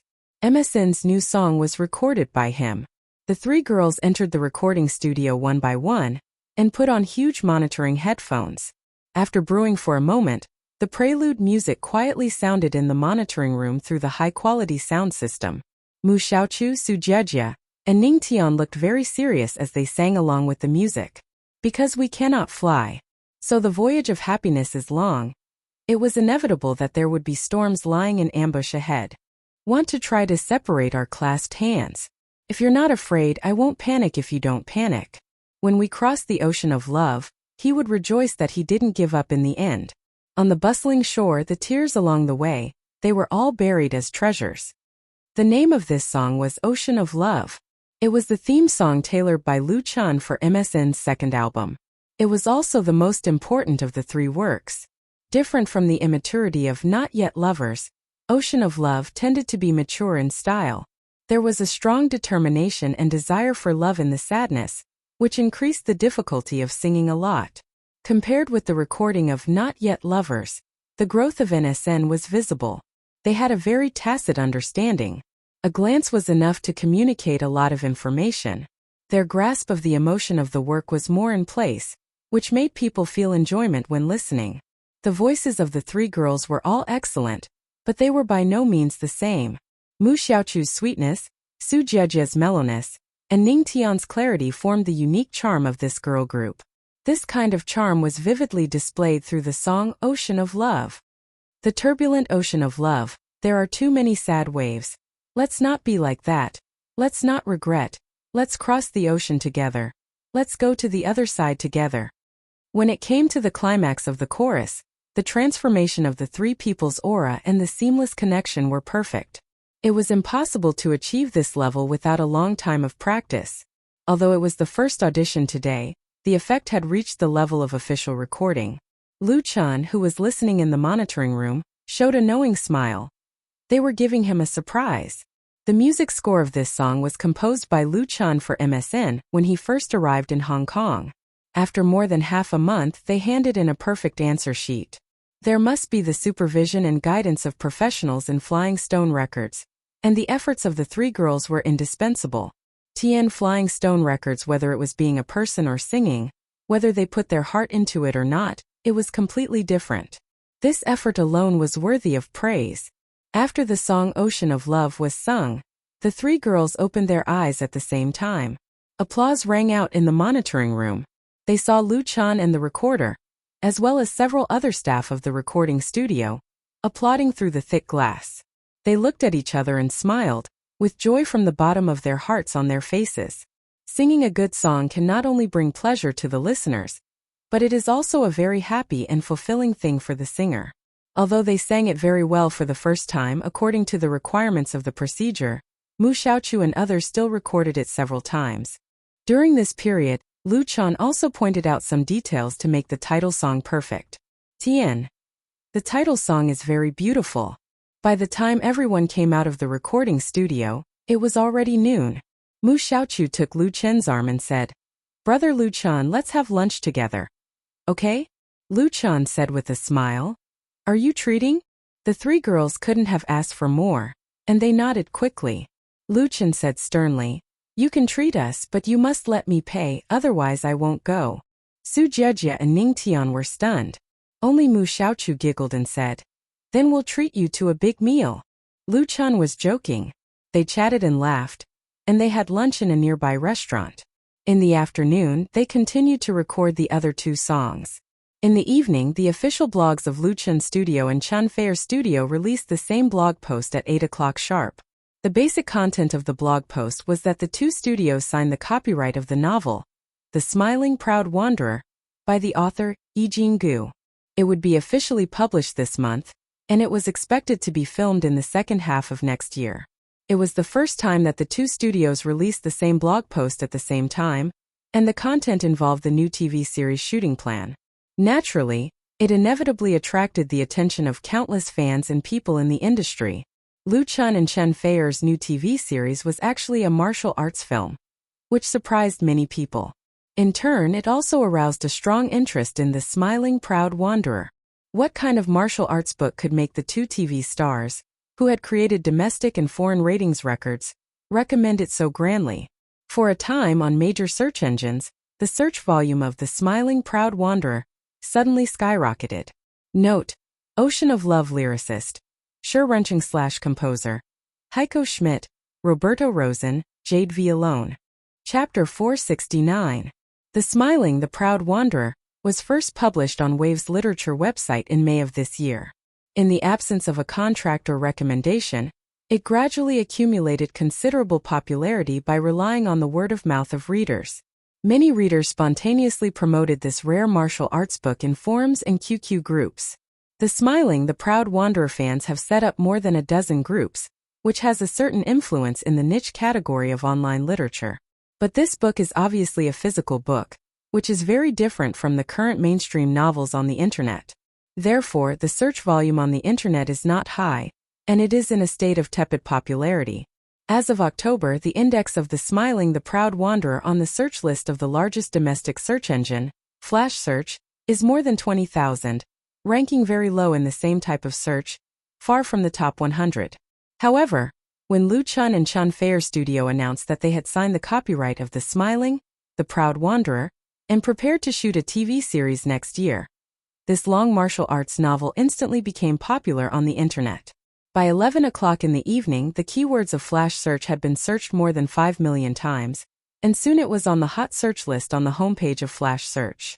And these search traffic, most of it was directed to Waves Literature. In the face of the surging IP calls, the website of Waves Literature felt that it was a dog's day. Of course, a large increase in traffic is a good thing. At present, the competition in domestic online literature is very fierce. The popularity of IP has created one legend after another. The value of popular and best-selling online novels is getting higher and higher. In order to win this lucrative market, the website is racking its brains to promote and market. In the absence of any advanced preparation, so many netizens were attracted. It was like a big pie falling from the sky, and it felt a little incredible. But the biggest problem is that although The Proud Wanderer was first published on Waves Literature, it has not been signed by the website. All of its copyright has always been firmly in the hands of the author. The author can sell the copyright to whoever he wants. Waves Literature can only look at it and drool, but it can't get any benefits. On the other hand, if this book has been signed to Waves Literature, and Lu Chen and Chen Fei's studio want to buy the copyright, it is impossible without a lot of money. Who doesn't know the ability of these two to make TV series? Physical publishing, film and television adaptation, animation, games and movies. Looking at a big piece of fat meat in front of their eyes, but they can only touch the smell of oil, how can they not be depressed? The website management is depressed, and they have to vent their anger on the staff below them. The responsible editor and the chief editor have to suffer. How can a work that Lu Chen and Chen Fei be bad? Moreover, the performance of this book on the website itself was very good. He should have paid a price to buy it out in the first place. He wouldn't have missed such a good opportunity. It should be paid to buy it at the Waves Literature book. In fact, the editor was really wronged. When Lu Chen released The Proud Wanderer on Inspirbooks, the purpose was only to test the response of readers, and he never thought of giving up the publishing rights. Lu Chen didn't care about the money from the subscription fee. The Proud Wanderer was the test of his Wuxia IP plan. All the copyrights should be firmly in his hands. How could the editor and chief editor of Waves Reading not feel wronged? It was a pity that even they didn't know the details. Because of them, they really missed a popular IP novel. Especially on the second day, the number of collections of The Proud Wanderer on Waves surged from tens of thousands to hundreds of thousands. They all regretted that they had given away the book to someone else. Of course, reading on Waves was not without its benefits. At least there were many fans who were attracted by its fame. Most of the readers of The Proud Wanderer were new users. The positive benefits brought to the website could not be underestimated. The online version of this book had a word count of 500,000, which was equivalent to 2.5 volumes of content. All of it was free to read, so it was naturally very attractive to readers. It was the first time that the proud martial artist appeared in the eyes of the public. As time went by, its reputation would spread more and more. At the same time, the physical book of The Proud Wanderer was about to go on sale. With enough time to brew, the TV series scheduled to start shooting next year was bound to attract a lot of attention. This was the prelude to Lu Chen's great Wuxia IP plan. Are you satisfied now? On the second day after the announcement, Chen Fei talked to Lu Chen on the phone. She laughed and said, "You won't blame me for stealing Sister Jejentana's signature, right?" Lu Chen smiled bitterly and said, "I didn't blame you in the first place. I heard that Sister Lu, she has a problem with that." Chen Fei was well informed. She explained, "Actually, it was my fault. I didn't expect that posting the video of you and Jejentana on the blog would cause such a big reaction. I was afraid that it would affect her life, so I signed Jejentana directly." Because of the video recorded by Chen Fei, Jejentana unexpectedly became an internet celebrity. In today's entertainment industry, she was bound to become a money tree in the eyes of some people. Even if she was in the boundless Mongolian grassland, people would still find her. With Jejentana's innocence and kindness, it was too easy for her to lose herself in the strange and dazzling entertainment industry. Chen Fei didn't want to ruin this beautiful and lovely Mongolian girl because of a moment of quickness, so she signed her to her own studio to prevent other people from thinking about it. In fact, the contract Chun Fair signed with Jejentana was very loose. If Jejentana didn't want to, she could still live a carefree life on the grassland. If she wanted to see how wonderful the outside world was and wanted to appear on TV, then Chun Fair's network was enough to protect her, so that she didn't need to contact the dark side of the circle. This was Chun Fair's responsibility and Jejentana's luck. Understanding Chun Fair's good intentions, Lu Chan was very touched. His girlfriend had a gentle and delicate heart, which was also his luck. Actually, sister. I know.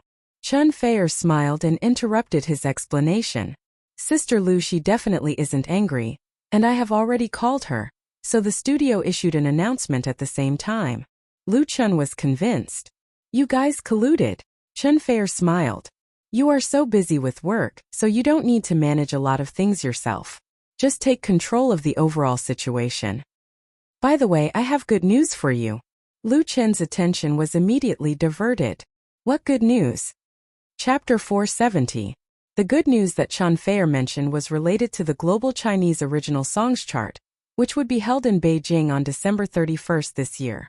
Before 2016, the domestic pop music festival was mainly composed of three major music charts. They were the Asian Chinese Gold Songs Chart, the Chinese Original Music Chart, and the Chinese Music Chart. Among them, the first two were more authoritative and influential. It was the Asian Chinese Original Songs Chart and the Chinese Music Chart that had been reorganized and merged. It could be said that it was a powerful combination. The Global Chinese Original Songs Chart after the merger of the two festivals was undoubtedly the most important music award in the Chinese pop music industry. It directly crushed the Chinese Music Chart, which was led by Shonan TV. This year was the first year of the Global Chinese Original Songs Chart, which had a special meaning. Most of the people in the circle had already grasped the basic information about this music festival that was highly anticipated. For example, the Chinese Original Songs Chart had a total of 24 awards, including Best Male and Female Singer, Best Album, Best Lyrics, Best Composition, Best Newcomer, Best Orchestra, Best New Group, Best MV, etc. The time was fixed on the last day of each year, and the venue was the National Grand Theater. Whether it was the scale or the layout, it had reached the national level.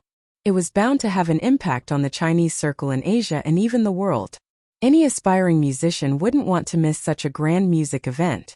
Of course, it was very difficult to get a place in it. According to the insider information that Chun Fair got, Lu Chan had already received many nominations and was just waiting to be announced. According to the rules of the Global Chinese Original Songs Chart, each award could not be more than 5 nominations, and only one could win. There would not be a situation where there were double yokes or multiple yokes. The organizing committee of the Golden Songs Chart had undoubtedly learned a lesson from other awards. In the past, in many awards in the film and music industry, the situation of dividing the pork was quite serious. It was very common for 2 best actors or best actresses to appear at a film festival at the same time. There were even 3 of them on the same stage, which was very embarrassing. This kind of awards based on seniority was criticized by the audience, which led to the value and credibility of the awards being reduced big. As a result, in the end, some winners refused to accept the awards. There could only be one winner for each of the major awards on the Golden Melody Chart. Chun Fair had been in the industry for more than 10 years. Her connections in the circle were not something that Lu Chan could compare with. Therefore, before Lu Chan got the news, she already knew a lot of inside information.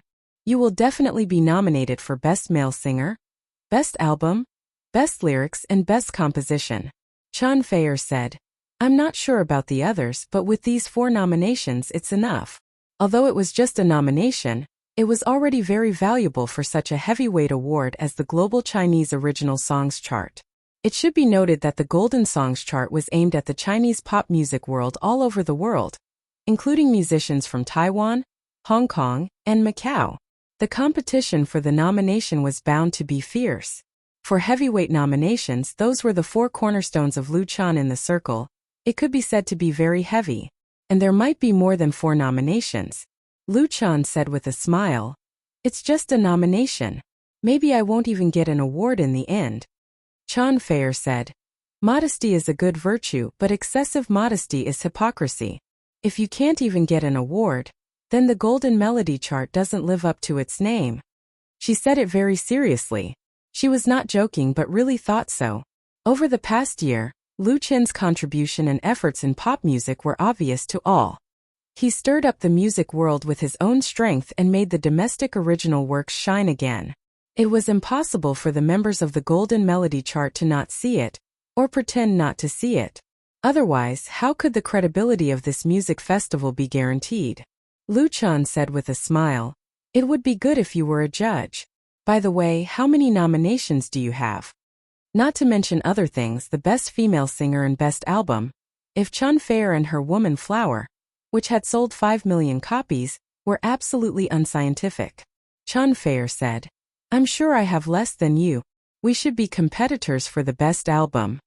As long as the Golden Melody Chart knew a little about marketing and publicity, the Golden Melody Chart Committee would definitely not let go of this gimmick that could be used for hype. Lu Chen said, "Bring it on." Chun Fair laughed. "I'm not afraid of you. Whoever loses will have to wash the dishes at home in the future." Lu Chen agreed resolutely. "Let's do it." The two of them laughed at the same time. Although they were thousands of kilometers apart, their hearts were still full of sweetness and warmth. Chun Fair said, "I miss you." Lu Chen comforted her. "Let's have a holiday during the new year. I'll take you to Bali for a few days." Chun Fair was happy. "Then I'll wait for the new year." She was overjoyed like a little girl who had got her favorite toy. She was extremely happy. Time passed quietly as they spoke words of love. On November 12th, the 5th day after Lu Chen returned to Beijing, the Global Chinese Top Songs Chart Committee announced the list of nominees and judges on its official website at the same time, opening the prelude to the annual music festival. Chun Fair's source was very accurate. Lu Chen was nominated for a total of 4 heavyweight awards: Best Male Singer, Best Album, Best Lyrics, and Best Composition. In addition, he was nominated for Best Producer and Media Recommendation. As for Chun Fair herself, she was nominated for Best Female Singer, Best Album, Best Stage Performance, and Media Recommendation respectively. In the Best Album and Media Recommendation Awards, the two of them became competitors. Although such a situation was normal, it still showed people the intention of the organizing committee, especially on the nomination list. The two of them were next to each other, which was particularly eye-catching. The nomination list of the Top Songs chart quickly spread on the internet. Lu Chen Studio, Chun Fair Studio, and the official accounts of their fan support groups all forwarded it, immediately causing a sensation in their fan groups. "Ah, my Chun and my Fair are going to PK. Everyone, who do you think will win?" In my opinion, the best album should be jointly owned by 2 people to be perfect. Don't think about it. There's no double yoke in the Top Songs chart. Woman Flower and The Ordinary Road. Which album should I support? I support both albums. I'm happy who wins. Happy +1. It was just that the fans of both sides were complacent about the best album being in the bag, which made the fans of the other nominated albums feel dissatisfied. In blogs, forums, Tieba, and QQ groups, the flames of war were everywhere. As for who won and who lost, it would be revealed at the end of next month. Chapter 471. In the Borui Club in the capital. In the ring, Li Mushi, who was wearing a set of black kung fu, was launching a storm-like attack on her opponent. Front kick, whip kick, side kick, knee strike, straight punch, horizontal elbow. Her attacks were so intertwined that people couldn't even breathe. She was like a beautiful black female leopard, who was going to tear her prey to pieces on this small stage. There were a lot of people around the ring. They were all coaches and employees of the club. Everyone was cheering for Li Mushi, which made her attacks more and more powerful. However, Li Mushi's opponent was not weak. On the contrary, he was stronger. In the face of the former's fierce attacks, he dealt with them with ease. He dodged sideways, raised his arms to block, and raised his legs to protect himself. Although he retreated step by step, his defense was impeccable, so that Li Mushi's strength was gradually exhausted in the repeated attacks. Bang! Li Mushi's side spin kick was once again blocked by Lu Chen's arm. When she jumped down, her left leg, which supported her body, obviously bent down. She staggered and almost fell on the ring. She was exhausted. Lu Chen took 2 steps back and did not take the opportunity to fight back. He looked at Li Mushi with a smile. Li Mushi's chest rose and fell violently a few times. She stared at Lu Chun with shame and annoyance. Finally, she was discouraged and said, "I don't want to fight with you. It's boring to fight with you. You are so soft and weak." Lu Chun smiled and said nothing. Li Mushi did not give up. "You are so busy now. You have to run to Hong Kong and the Mongolian prairie. How do you keep your kung fu?" Li Mushi was really not convinced. Since she lost to Lu Chun in the ring half a year ago, she specially hired a master in kickboxing and spent a lot of time practicing hard. She was confident that her strength had improved a bit. So this time when she knew that Lu Chun had returned to the capital, she dragged Lu Chun to the Borui Club to fight again. Unexpectedly, this time Lu Chun completely relied on blocking and parrying, which made her lose confidence. Lu Chun thought about it and said, "I'm very talented." The martial arts that Lu Chun mastered came from Mo Rant's memories, and he was very talented in this aspect. After more than a year of persistent training, it would not be a problem for him to reach Mo Rant's peak strength. Most importantly, Lu Chun liked the feeling of practicing martial arts very much. Practicing martial arts made him stronger and more energetic, and filled him with confidence and fighting spirit. Therefore, no matter how busy he was at work, Lu Chun would never forget to take time to maintain his condition. Li Mushi was improving, but he didn't regress. Instead, he became stronger. Li Mushi couldn't help but roll her eyes at Lu Chun's answer. She unwillingly licked her lips and hatefully said, "Don't be too proud. I'll definitely beat you next time." She had flaming red lips, pearly white teeth, and a fragrant tongue.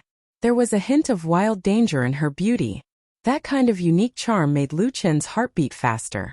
He smiled and cupped his fists at Li Mushi. "Anytime." Under the ring, Wan Yong, the coach of the Borui Club, secretly gave Lu Chun a thumbs up. Lu Chun blinked and smiled. After leaving the ring, they went to the locker room to take a shower and change their clothes. The two sat down in the lounge by the window. The club's waiter served coffee and tea. Li Mushi, who had dressed up again, seemed to be a different person. A light-colored office lady suit restored her usual elegance and beauty, without the slightest aggressive aura. But Lu Chun knew that she was just temporarily restraining her claws and teeth. "Lu Chun, do you have any good suggestions for the future development of our company?" Li Mushi took a sip of coffee, put down the cup and asked, "I invited you here this time to listen to your ideas. Now the company's expansion has encountered great resistance." Mukin Crowdfunding Network Company Limited was officially established in September last year. The crowdfunding website was launched in the same month, and it obtained a commercial creative copyright protection certificate, enjoying a 1-year legal protection. As the founder of the crowdfunding website, Lu Chun has sold his equity in the crowdfunding website twice, and finally retained only 10% of the non-dilutable founder's shares, and basically withdrew from the operation of the crowdfunding website. Over the past year, as a new online business model, under the management of Li Mushi, relying on the resources and contacts of the Li family, the crowdfunding website has developed rapidly, the volume of business has risen steadily, and profits have been realized early. At present, there are hundreds of employees under Mukin Crowdfunding, and at the same time the number of online crowdfunding projects has exceeded 500 at most. The total amount of crowdfunding funds has reached an astonishing level. The profit model of the crowdfunding website is not complicated, and the website is quite simple. To be able to create such good results in a short period of time, commercial creativity is undoubtedly the key. And creativity is the easiest to imitate and learn. Many internet and financial tycoons have long been eyeing this attractive cake. Therefore, when the copyright protection of the crowdfunding website expired, more than a dozen similar websites were launched simultaneously in China, and the competition has become extremely fierce. In this way, Li Mushi was under a lot of pressure. It should be known that among her opponents, there were several giants with powerful strength, strong backgrounds, and abundant funds. Since they had their eyes on this piece, they would not be satisfied until they got a piece of meat. Although Li Mushi had expected such a situation, she did not expect the competitors to be so fierce. The market that originally belonged to her 100% was suddenly eroded by a lot. It would be a lie to say that she was not worried. Today, she pulled Lu Chun over and had a fight with Lu Chun first. In fact, she also took this opportunity to vent the negative emotions accumulated in her heart, and then sought guidance from Lu Chan. I know you must have a way. At present, of course, the market share of the crowdfunding website is still the first, and its market share has left the latecomers far behind. However, be prepared for danger in times of peace. Li Mushi has never thought of lying down and living on her old capital. She is also ready to put the crowdfunding website on the growth enterprise market. The crowdfunding website was founded by you. You don't want your painstaking efforts to be destroyed, do you? Don't forget, you are a shareholder of the crowdfunding website. Once it goes public, first with reason, then with emotion, and then with profit. In order to dig some information from Lu Chan, Li Mushi has put in a lot of effort. Lu Chan didn't know whether to laugh or cry. He quickly said, "Okay, I know. I'll prepare the information for you in the next 2 days." Going back and looking through the memories in the dream world should provide a lot of useful information. Of course, whether the crowdfunding website can defeat many powerful competitors mainly depends on Li Mushi's own ability. Li Mushi was finally satisfied. That's more like it. She suddenly thought of something important. The team that you've trained in our club, are you going to put them to use? Lu Chan was stunned. Chapter 472. The Borui Club was an industry of the Li family in Beijing. Its original intention was to train and cultivate security talents. The club had a gym, a swimming pool, a fighting hall, an indoor shooting range, and so on. The facilities were complete and first class. Most of the coaches and staff in the club were retired from the army. In addition to meeting the needs of the Li family, the trained security guards also took on some tasks, so there were usually a lot of people staying in the club. Last year, Lu Chan was taken to the Borui Club by Li Mushi. The special environment and atmosphere here gave him an idea and he put it into practice. That was, Lu Chan recruited a team from the Borui Club and trained them according to his own intentions. This team was not used as bodyguards for Lu Chan. He didn't have such a big show and didn't need it. It was used to shoot a martial arts action film. The martial arts action film that Lu Chan wanted to shoot came from the memory of the dream world. In the dream world, there had been countless wonderful and classic martial arts and action films at home and abroad, which were treasures that made people's blood boil. Lu Chen's big IP plan was closely related to these memories, but he wanted to reproduce the classics in the dream world. In reality, there were no other conditions, but it was difficult to find suitable martial arts action film actors. In Lu Chen's own world, martial arts films had appeared in both Shanghai and China, but it was like a flash in the pan, and did not cause much of a storm before disappearing. Now, what was popular were the mythical fantasy dramas with special effects flying everywhere. As for action films, the situation was better than martial arts films, but they also belonged to the ranks of niche films. In today's domestic and foreign film market, drama films adapted from popular novels, superhero films, and science fiction and magic films were the mainstream. The market share in this area was huge. A blockbuster could easily earn tens or even billions of yuan at the box office, so the competition was naturally extremely fierce. Basically, it was controlled by the giants in the industry. Therefore, if Lu Chan wanted to get a share of the film market, and he had to control his own destiny, he could only find another way. He chose to start in Hong Kong because he had chosen a suitable opportunity, and the training of people with the help of the Borui Club was a plan in advance. There were a total of 12 members in this team. The usual training expenses and salary were all borne by Lu Chan himself. After a year of preparation, it was about time for them to show their usefulness. It was Lu Chen's Lu family squad. Lu Chan didn't expect Li Mushi to bring it up. He asked curiously, "How did you know? Don't treat me like an idiot." Li Mushi glared at Lu Chan and said, "Although I don't know much about it, I know it's not fun for you to spend so much money on this team. Now that you've gone to Hong Kong to shoot a movie, they must go there to help, right?" Lu Chan was impressed. "That's right. My first movie in Hong Kong is about to start. They are indispensable." Li Mushi nodded. "Actually, everyone has already guessed it. If you don't say anything, they will become restless. No one from the army is willing to eat for free. Since you've given them a chance, then treat them well and don't let them down. They will also repay your hard work and loyalty." Li Mushi said the last few words very seriously.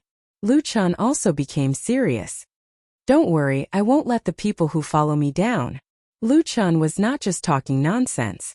Since he experienced that strange dream and set foot on the road to the entertainment industry, those who trusted him and followed him had never been disappointed.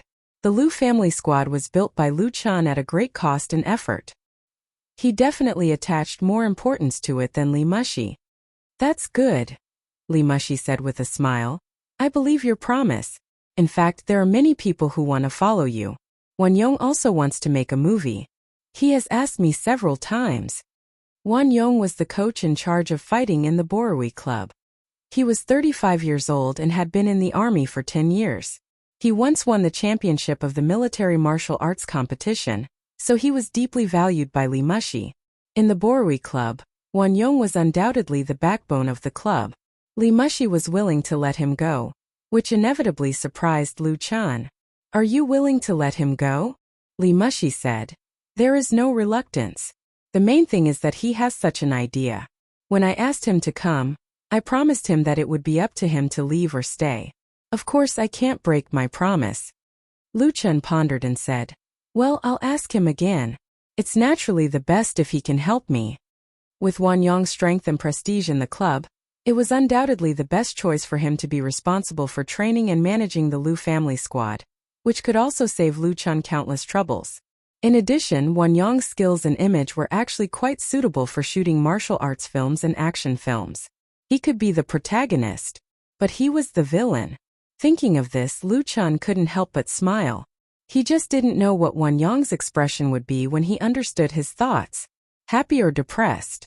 Li Mushi was suspicious. Your smile is very evil. What bad things are you thinking about? Liu Chen coughed, got up and said, that's it. I'm going to find Brother Yong now. Li Mushi was unhappy. What's the hurry? Let's have dinner together tonight. Liu Chen regretted. I can't tonight. I have an appointment. How about I invite you to dinner tomorrow night? Li Mushi raised her eyebrows. With your sister? Liu Chen was very sorry. Oh, I remember that I have a dinner tomorrow night. I'll contact you another day. After that, Liu Chen quickly disappeared. This guy, looking at his figure leaving in a hurry, a faint smile appeared on Li Mushi's lips. In the fight club, Liu Chen found Wan Yong. When he told Wan Yong the reason for his visit, Wan Yong agreed without hesitation. Moreover, he seemed extremely happy. Liu Chen quickly said, don't be happy too early. I may need you to play the villain in my future movies. Are you willing? In fact, it didn't matter if Wan Yong was not willing. He could find another special actor to train. It was just that Wan Yong was undoubtedly the most suitable candidate that Liu Chen could find now. In this regard, Wan Yong only hesitated for a few seconds and replied decisively, no problem. I'll be the villain. Liu Chen couldn't help but be curious. Brother Yong, why do you want to make a movie with me? Ordinary people wanted to make movies for nothing more than to be famous, but Liu Chen felt that Wan Yong didn't seem like the kind of person who liked to be famous. Wan Yong was a little embarrassed, but he still explained, I heard that making movies is very profitable. I want to make more money. Wan Yong's salary in the Borui Club was not low, but he had already settled in Beijing. His biggest wish was to buy a big house in Beijing so that his family could live comfortably. However, everyone knew the housing prices in Beijing. Although Li Mushi valued Wan Yong very much, there was no reason to give him a house worth millions of yuan for free. Therefore, after knowing that Liu Chen was training a team to make movies, he had an idea. Liu Chen understood and said with a smile, I see. Then believe me, it won't take many years for you to buy a house you like in Beijing. This was the promise that Liu Chen gave him. Chapter 473. The dinner party in the evening was invited by Sister Li at the Regent Hotel in Beijing. She booked a small box, and the people she invited were Liu Chen and Liu Xi, while she brought her son Zhang Juanji. Compared with the last time they met, Zhang Juanji is obviously more mature and sensible. The entertainment industry is a very realistic place, and it is also very good for sharpening people. Although his debut time is very short, the young man has already shown the temperament of a star. As the captain of the Little Tiger Group, Zhang Juanji is now one of the most popular new artists in the circle. He and his other two partners made their debut in Singing China, and they won countless attention as soon as they appeared. The number of fans in the Waves blog has been rising, and he has become an idol in the hearts of many boys and girls. Most importantly, Zhang Juanji did not become famous overnight. When he played the role of Yangyin Juanqi in Autumn in My Heart, he accumulated a lot of popularity, and with the help of the Little Tiger Group, he completed a gorgeous turn. A song, Butterflies Fly, tailor-made by Lu Chan for the Little Tiger Group, has now gained a high degree of popularity, especially in primary and secondary schools all over the country, and has become a daily radio track. The Bionics MSN and today's Little Tiger Group, Lu Chan really seems to have a magic that makes people succeed easily. So the nickname Golden Hand, circulated in the circle, will spread to Hong Kong. Seeing Lu Chan, Zhang Juanji seemed very happy. He called him teacher and served tea and water, respectful and polite. Lu Chan said with a smile, "You don't have to be so polite. It must be hard to participate in the talent competition, right?" Shortly after the end of Beijing Television's 2016 Singing China, the Little Tiger Group stood out in the highly anticipated live singing talent competition and won the third place. Although they lost to two powerful opponents in the final, the performance of the three teenagers was remarkable, and they could be said to be glorious in defeat. Lu Chan also watched the live broadcast at that time. Zhang Juanji sat down and said, "Fortunately, it's not very hard. Mom has been with me all the time.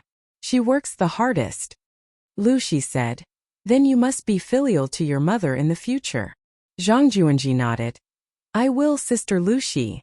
Sister Li looked at her handsome and obedient son, her eyes filled with pride and love.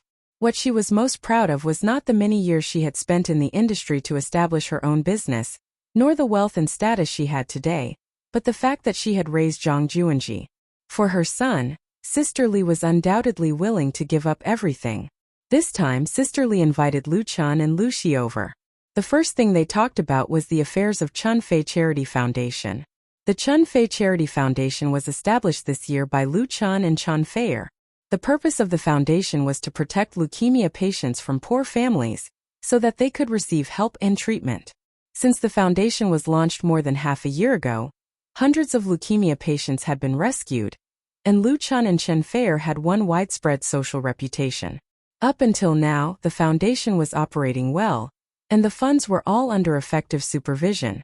As the chairman of the foundation, Sister Li's contributions could not go unnoticed. "I've decided to sell the majority of my shares in the agency," Sister Li said. "In the future, focus on managing the foundation and Juanji's affairs. I don't want to care about anything else."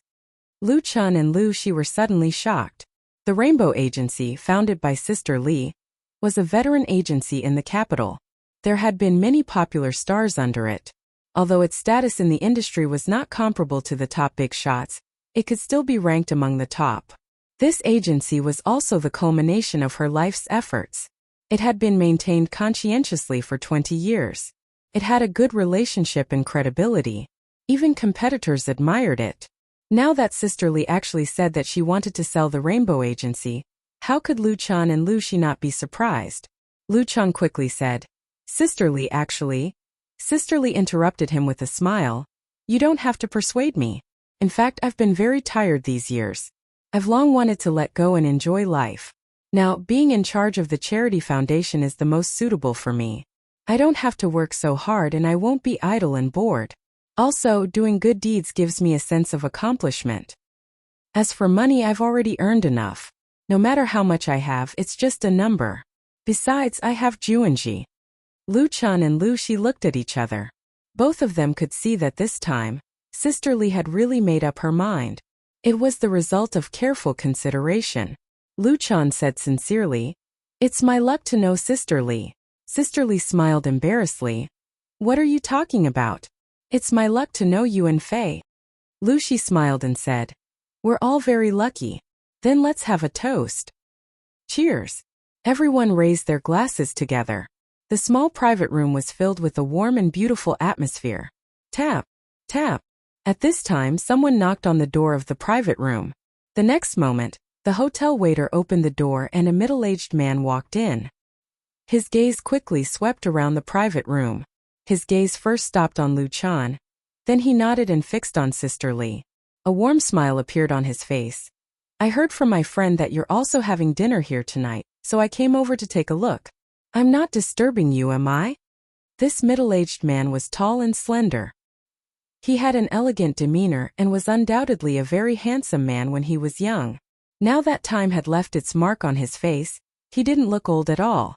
Instead, he had a mature temperament. He spoke well and was very confident.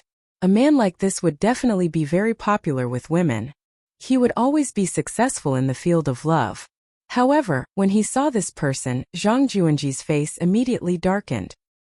He turned his head and picked up some food with his chopsticks, stuffed it into his mouth and chewed fiercely. Sister Li was very surprised. She immediately stood up and said with a smile, "It's not a disturbance. Speaking of which, it's been a long time." She tugged at her son. "Juanji, you can't be so rude." Zhang Juanji reluctantly put down his chopsticks and stood up. Reluctantly, he greeted, "Dad." As he said that, his eyes drifted to the corner. This middle-aged man was Sister Li's ex-husband and Zhang Juanji's biological father, Zhang Xiaoqiu. Zhang Xiaoqiu took 2 steps forward and said with a smile, "Juanji has grown up. I've watched the competition of Singing China. Your performance is so good. I think the champion should belong to you." He tried very hard to praise his son, but all he got was indifference and disregard. This made Zhang Xiaoqiu a little embarrassed and had to change the subject. "This is teacher Lu Chun, right?" Lu Chun said with a smile, "Hello, Mr. Zhang." Lu Chun didn't expect that he would see Chun Shimi, who is famous in the circle, here today. Chapter 474. Sister Li's real name was Li Zhenzhen, a rather rustic name, and she was indeed from the countryside. Sister Li was born in poverty. When she was a teenager, she came to Beijing from the countryside to make a living after graduating from junior high school. Like most Beijing drifters, she worked as a waitress in a restaurant, swept the streets, sold insurance and distributed flyers. However, she was smarter and had a higher EQ than most Beijing drifters. She seized the opportunity to squeeze into the entertainment industry, starting from a small assistant, and finally successfully established the famous Rainbow Agency in the industry. Sister Li's life story could be adapted into an inspirational TV series. However, she was most often mentioned by people in the industry, her marriage that lasted for 5 years. Sister Li's ex-husband, Zhang Xiaoqiu, was a small artist who had debuted for several years, but never became popular. Although he was very handsome, his luck had always been very poor. He had acted in a few films, but all of them were small roles. He had also released albums, but they were a mess of losses. He never got the appreciation of Bull. At a cocktail party, Zhang Xiaoqiu met Li Zhenzhen, who was working hard to develop her career, so he enthusiastically pursued Sister Li. At that time, people in the industry, including Li Zhenzhen's friends, didn't think Zhang Xiaoqiu had an ulterior motive. They thought that the two of them had a big difference in appearance, and Zhang Xiaoqiu was younger than Sister Li. However, Sister Li accepted Zhang Xiaoqiu's pursuit. After half a year, the two of them got married, and the following year Zhang Juanji was born. While managing her agency, Sister Li did her best to support her husband's career. Zhang Xiaoqiu's path to stardom changed. He stood out in a TV series and became a hot star. After becoming famous, Zhang Xiaoqiu changed. He was not at home for many years, and there were many rumors about him. The marriage between the two lasted for a few years, and Zhang Xiaoqiu, who felt that he had grown up, asked for a divorce. Sister Li readily agreed. Her only condition was the custody of her son. Later, when people talked about this matter, they all felt that it was unfair for Sister Li, saying that Zhang Xiaoqiu was an ingrate. However, Sister Li never said anything bad about her ex-husband on any occasion. Instead, she said a lot of good things about him. She thought that it was enough to have a very good memory of her life. Such tolerance and open-mindedness won Sister Li the respect of many people, but it also made everyone despise Zhang Xiaoqiu even more. After the divorce, Zhang Xiaoqiu quickly married a young wife who used to be a model. A few years later, they divorced again. In the beginning, his career was very smooth. He received a lot of publicity and endorsements, and he made a lot of money. However, good times didn't last long. With the changes in the market, Zhang Xiaoqiu gradually became outdated. Especially in recent years, he had fallen to a D or D-list position. He still had some fame, but he could not compete with the currently popular Little Fresh Meats. His acting and singing skills could not compete with many rivals, so his position in the industry was awkward. Most importantly, even if Sister Lee was very tolerant and never used her connections in the industry to suppress him, there were still many people who didn't like him. Never forget a friend from the poor, and never give a wife from the poor. This was a virtue that the Chinese had abided by for thousands of years. Even if it was out of time for the current entertainment industry, not many people would like an ungrateful person like Zhang Xiaoqiu. Lu Chen didn't like it either. He put on a fake smile. Hello, hello. Zhang Xiaoqiu was very thick-skinned. He smiled and extended his hand to Lu Chen. Nice to meet you. Lu Chen shook his hand lightly. Sister Lee frowned and asked, What else do you want? Zhang Xiaoqiu was stunned. In his memory, his ex-wife was very obedient and gentle to him. Even after the divorce, she still took care of his face. Whenever they met again, she would be amiable and never fell out with him. Now, Sister Lee was obviously dissatisfied with him, which made him feel very uncomfortable. After all, Zhang Xiaoqiu was not an ordinary person. He quickly suppressed the surprise in his heart and said with a smile, It's nothing special. I just happened to run into you in Juanji. Listening to him, Sister Lee's face softened a lot, as if she was recalling the good times of the past. She looked at Zhang Xiaoqiu and asked softly, Xiaoqiu, today Lu Chen and Lu Xi are here. In front of our son, I'm not afraid of being embarrassed. I just want to ask you, during the years when we were husband and wife, did you ever love me? Zhang Xiaoqiu's face froze. He hesitated for a moment but still nodded and said, Yes. Slap. A resounding slap landed on his face, causing him to be stunned. Sister Lee withdrew her hand and said, Liar. You. Zhang Xiaoqiu's face turned red. The great sense of humiliation made the veins on his forehead bulge. He impulsively raised his hand to fight back. However, a strong hand locked his wrist like an iron clamp, making him unable to move. It was Lu Chen who had hit him. Lu Chen said coldly, Mr. Zhang, you are not welcome here. He swung his hand and Zhang Xiaoqiu couldn't help but take 2 steps back, almost hitting the door. At this time, Zhang Xiaoqiu finally calmed down a little. He realized that he would be humiliated if he continued to stay, so he turned around and left in a very embarrassed manner. Sister Lee let out a long sigh of relief and said to Lu Xi with a wry smile, I'm sorry for making you laugh. Lu Xi shook her head and said, Well done. She wasn't a fool. How could she not see that Zhang Xiaoqiu's visit was strange? Most likely he had an ulterior motive. Moreover, this guy looked refined, but his words and actions always revealed a sense of performance. In other words, he was a hypocrite. There was no doubt that Sister Lee had already seen through his true colors. Maybe she had been blinded by love, but now she had woken up. Kindness was not cowardice, and tolerance was not forbearance. This slap was good. As a woman, Lu Xi understood and supported Sister Lee. Sister Lee said to her son apologetically, Juanji, I shouldn't have. Zhang Juanji directly interrupted her. Mom, I think Sister Lu Xi is right. Sister Lee nodded, opened her arms and gently held her son in her arms. Her eyes were filled with tears. On November 18th, Lu Chen led the newly formed team, a total of 15 people, to Xiangjiang. On the same day, The Proud Wanderer was released in Xinhua Publishing House in the capital. 1,000 hardcover editions and 2,000 paperback editions were all sold out on the first day. The printing plant of Shanghai Publishing House worked at full speed. The finished products were supplied to the local market in the capital, and they were continuously sent to all over the country. From the internet to the real world, The Proud Wanderer entered a larger and more suitable world. It was like a greenhorn swordsman who came to the real world. The Sword Rose Waves. Chapter 475. At 2 o'clock in the afternoon of November 18th, Lu Chen and his team arrived at Hong Kong International Airport. Just like the first time he came to Hong Kong, Lu Chen was very low-key. He didn't explain his schedule on his blog, and only a few people in the studio knew his whereabouts.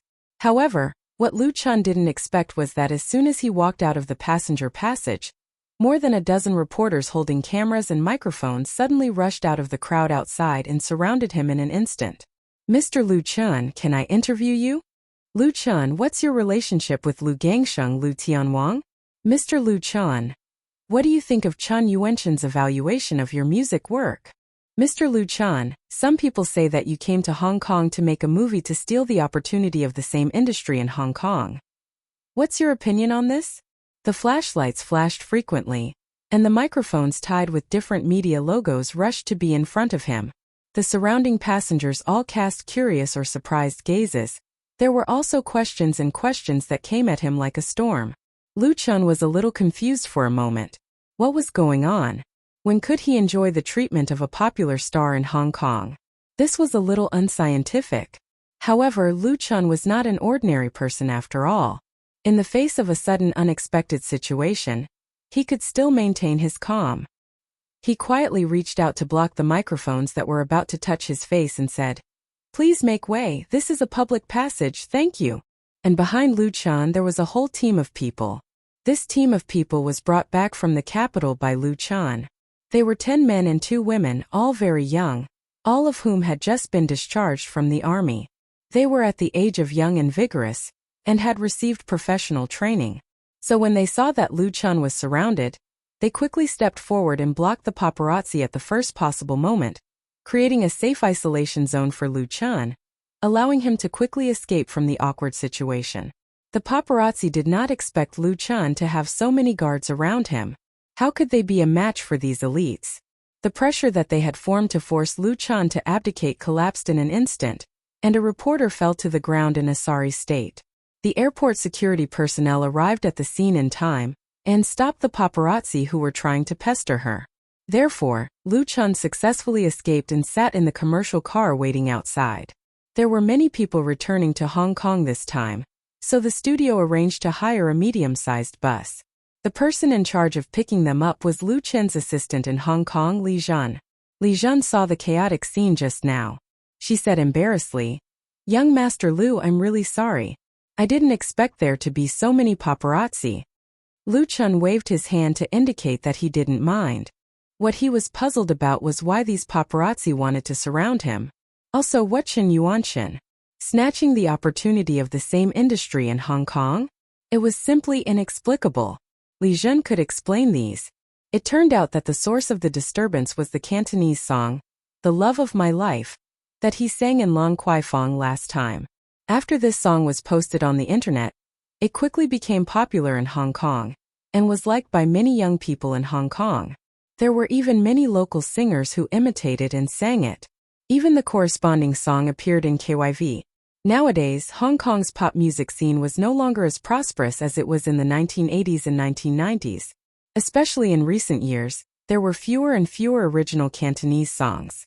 The market was filled with a large number of cover songs and imitations of songs from Europe, America, Japan, and South Korea.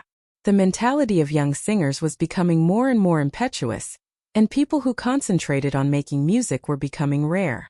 This phenomenon had many similarities with the mainland pop music scene. However, compared to the abundance of domestic talents, Hong Kong's original musicians had withered even more, and there were only a few rising stars. The market environment was bad, and the fans who really loved Cantonese songs were naturally very dissatisfied. On Hong Kong's music forums and blogs, nostalgic songs and criticism of the phenomenon were everywhere. So now that they suddenly heard such an outstanding work that could be called a classic, many fans and even people in the circle were surprised. It was completely reasonable for it to become popular quickly, but for Hong Kong's local musicians it was a little embarrassing. Because Lu Chun, who wrote and sang this song, not only came from the mainland but he was also not from Guangdong. Moreover, there were 2 people who made Lu Chun hate. One of them was the famous comment ID 3 bowls of wine in the pop music and film and TV talk section of Hong Kong's BBS. In the original video post of The Love of My Life, he ridiculed Hong Kong's local musicians and inevitably touched the fragile hearts of some Hong Kong people. The other was the famous Hong Kong blogger Madman of the South Sea. His blog post about The Love of My Life really pushed Lu Chun to the forefront of the storm. Lu Chun knew about this matter and specially wrote a blog post to respond to it. As a result, he won Lu Tianwang's praise. He thought the situation would calm down and return to the capital a few days later. However, the development of things was far beyond his expectations. The war caused by Madman of the South Sea did not completely extinguish. Instead, it spread more and more. Many people in the pop music scene were involved, and it became very popular on the internet. A few days ago, the famous columnist and music and film critic Chen Yuanshan published an article in the column of Harbor City Daily. He thought that Hong Kong's musicians did not need to belittle themselves. A Cantonese work by Lu Chen could not prove anything. The Love of My Life was also not a classic that deserved to be bragged about. Moreover, there were suspicions of deliberate hype in the existence of the internet. Harbor City Daily was one of the Chinese newspapers with the largest circulation in Hong Kong. Chen Yuanshan's article caused a lot of response and also added firewood to the debate on the internet. At this time, Lu Chen, who was not famous in Hong Kong, was really popular, and his past experience was quickly dug out by people, including the matter that he came to Hong Kong to shoot a movie. This inevitably touched the hearts of people in another circle, so there were rumors that people from the mainland used the support policy of the Hong Kong government to rob the opportunities of the local people, and called for the modification of the policy. Because of the preparation for a Chinese ghost story, the work in Hong Kong studio was very busy, and Li Zhan was no exception, so the information she knew was limited. That was all she knew. She said apologetically, "Young Master Lu, I'm really sorry. I should have reported these things to you earlier." Lu Chen finally understood the cause and effect. He couldn't help laughing. You don't want to farm just because you hear Lala's cry? We do our own things and don't need to pay too much attention to these things. His foundation was in China, and Hong Kong was just a platform for him to enter the film industry. It would be too stupid to get involved in gossip disputes which involved energy and wasted time. And how could a sparrow know the ambition of a swan? Chapter 476. Compared to Lu Chen's indifference, Li Zhan was a lot more nervous. During the period when Lu Chen left Hong Kong and returned to Beijing, under the leadership of Chen Wenxiang, the studio cooperated with Jiayang Pictures to prepare for the shooting of a Chinese ghost story with Qinyang Pictures. Everyone was so busy, and she was no exception. Because of this, when there was a storm against Lu Chen on the internet, Li Zhan did not send the news back to Beijing immediately. It was also because of her negligence. She thought that this matter would be over soon. This was the norm in Hong Kong's entertainment circle. Unless someone pushed it hard, the media's focus would change very quickly. There were so many gossip news every day. Now that she thought about it, it was a serious matter, so she had to remind Lu Chen. This Chen Yuanshan is not an ordinary person. He didn't even give face to Lu Tianwang. He wrote an article to scold people. Lu Chen said with a smile, "If he is strong, let him be strong." Li Zhan was a little confused. Although she didn't quite understand, it sounded very powerful. Lu Chen smiled and said, "It's nothing. Let's talk about it when we get back." A Chinese ghost story was about to start shooting. There were a lot of things to be done. Lu Chen didn't have the time and energy to quarrel with others. No matter how sharp Chen Yuanshan was, what could he do if he ignored him? Those paparazzi and entertainment media must be eager to see the world in chaos. They couldn't wait for Lu Chen and Chen Yuanshan to fight. Lu Chen was not a fool. How could he fall for such a trap? After returning to Hong Kong studio, Lu Chen didn't see Chen Wenxiang and Wan Shaoquan until evening. "You've worked hard." Lu Chen had always been polite to the two important members who had worked hard and made great contributions. Chen Wenxiang shook his head and said, "It's my duty." Although his words were modest, there was still a hint of pride in his eyes. Of course, Chen Wenxiang had a reason to be proud. With his full support and the close cooperation between the studio and Jiayang Pictures, the production team of a Chinese ghost story was basically completed. The funds, staff, and venue were all in place, and they could start filming at any time. In this process, Chen Wenxiang could be said to have done all he could, running around cautiously.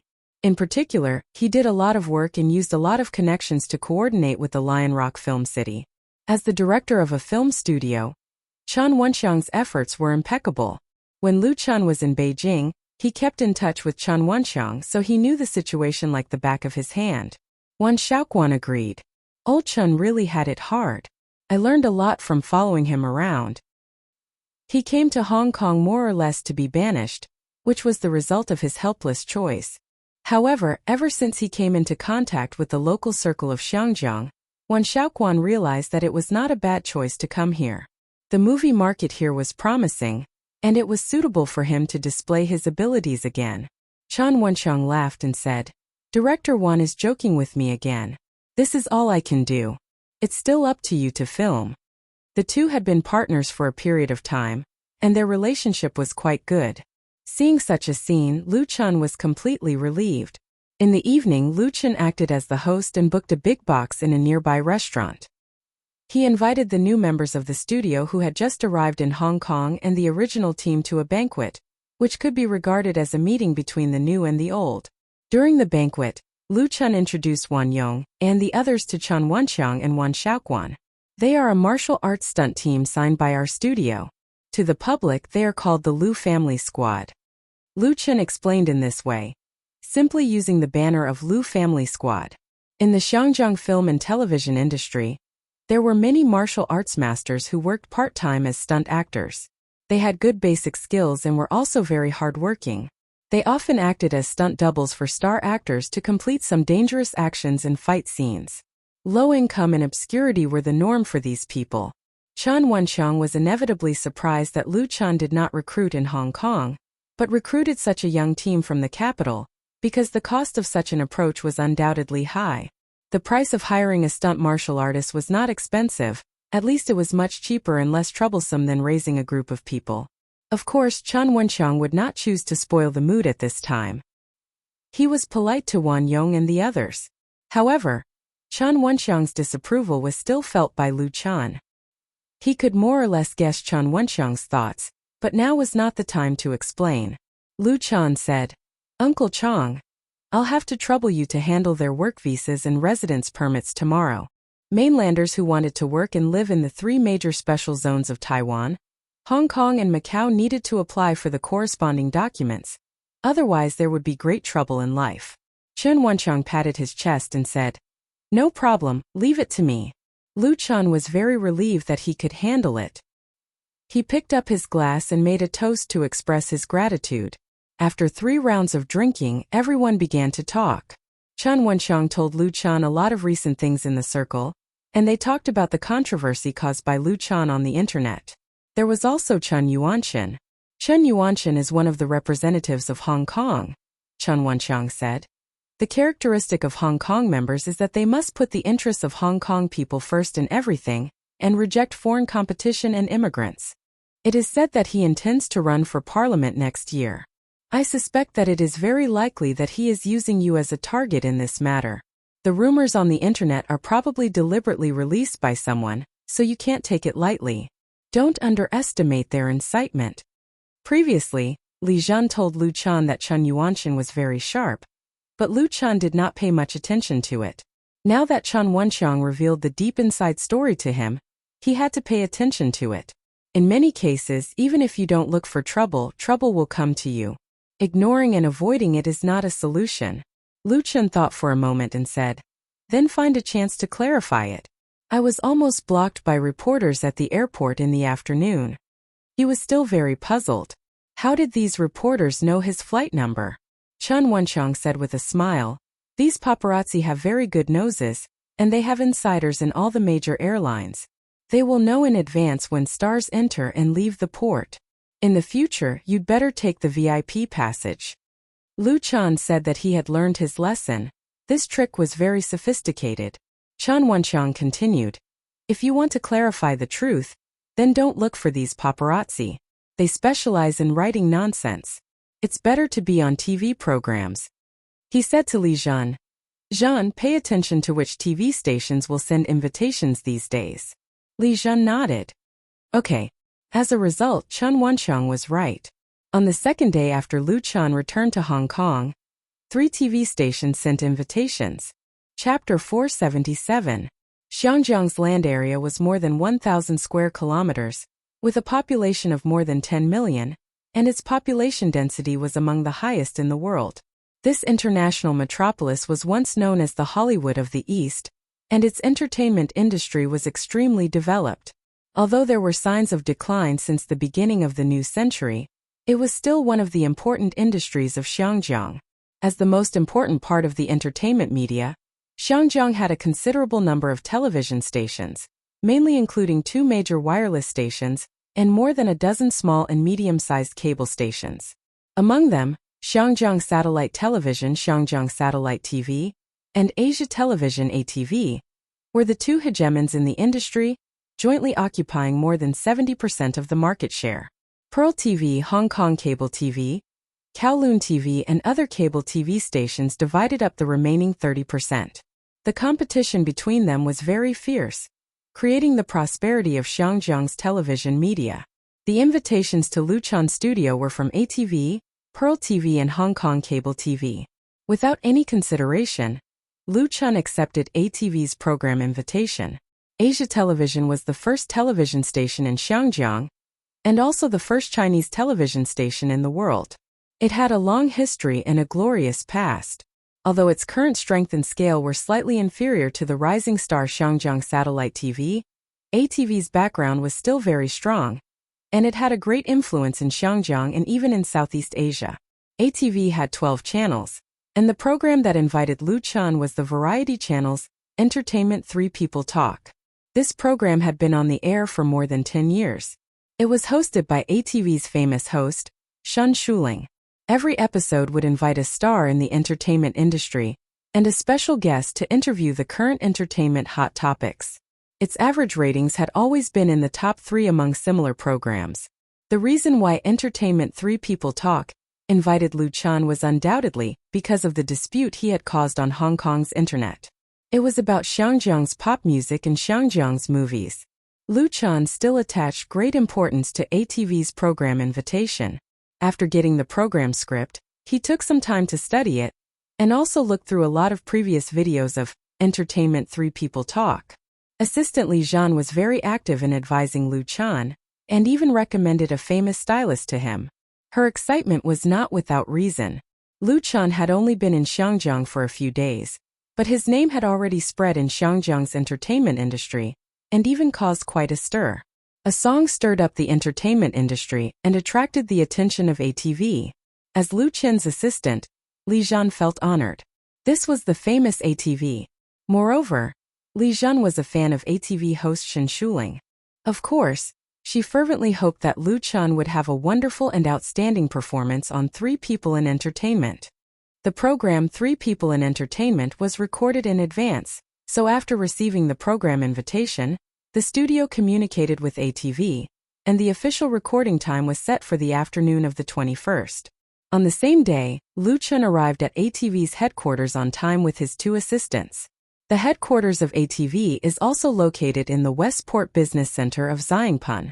It is only a few hundred meters away from the Rongjin building where Luchan's studio is located, but the former is a building that has been built for 30 years. This 39-story light gray building was not eye-catching among the various modern and luxurious high-rise buildings around it. Even the structure and appearance looked outdated, but the words Asia Television and the logo inlaid on the outer wall shone brightly under the sunlight, proudly displaying its glory. Once upon a time, countless artists in Xiangjiang were proud to walk into this building. At the entrance of the ATV building, Luchan first saw Shen Shuling's assistant who came to greet them. After completing the registration, the group took the elevator to the 27th floor, the studio of the ATV variety channel. Shen Shuling and another guest were already waiting there. Shen Shuling was in her 40s, but because she took good care of herself, she looked like a person in her 30s.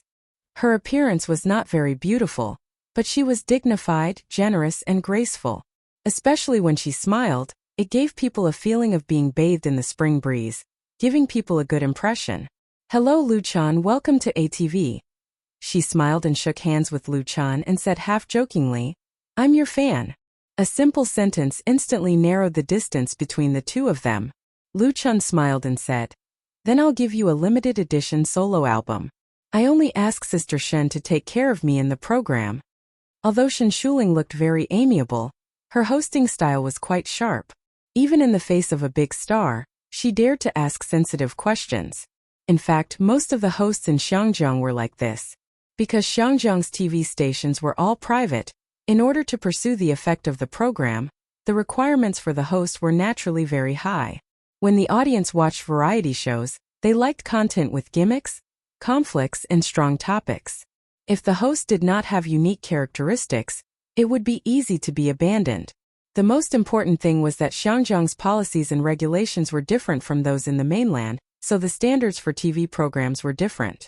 Lu Chun had previously watched a lot of previous videos of 3 people in entertainment talk. Of course, he had some understanding of Shen Shuling's hosting personality, so although it was a joke, it was also serious. Shen Shuling was stunned at first, then smiled and said, "Okay, I will definitely take care of you." She introduced another guest to Lu Chun. 3 people in entertainment talk was, of course, a conversation between 3 people. As the first guest, Lu Chun was definitely the protagonist, but the existence of this guest was not dispensable. His views were undoubtedly an important part of the program. This guest was called Zhuang Dong.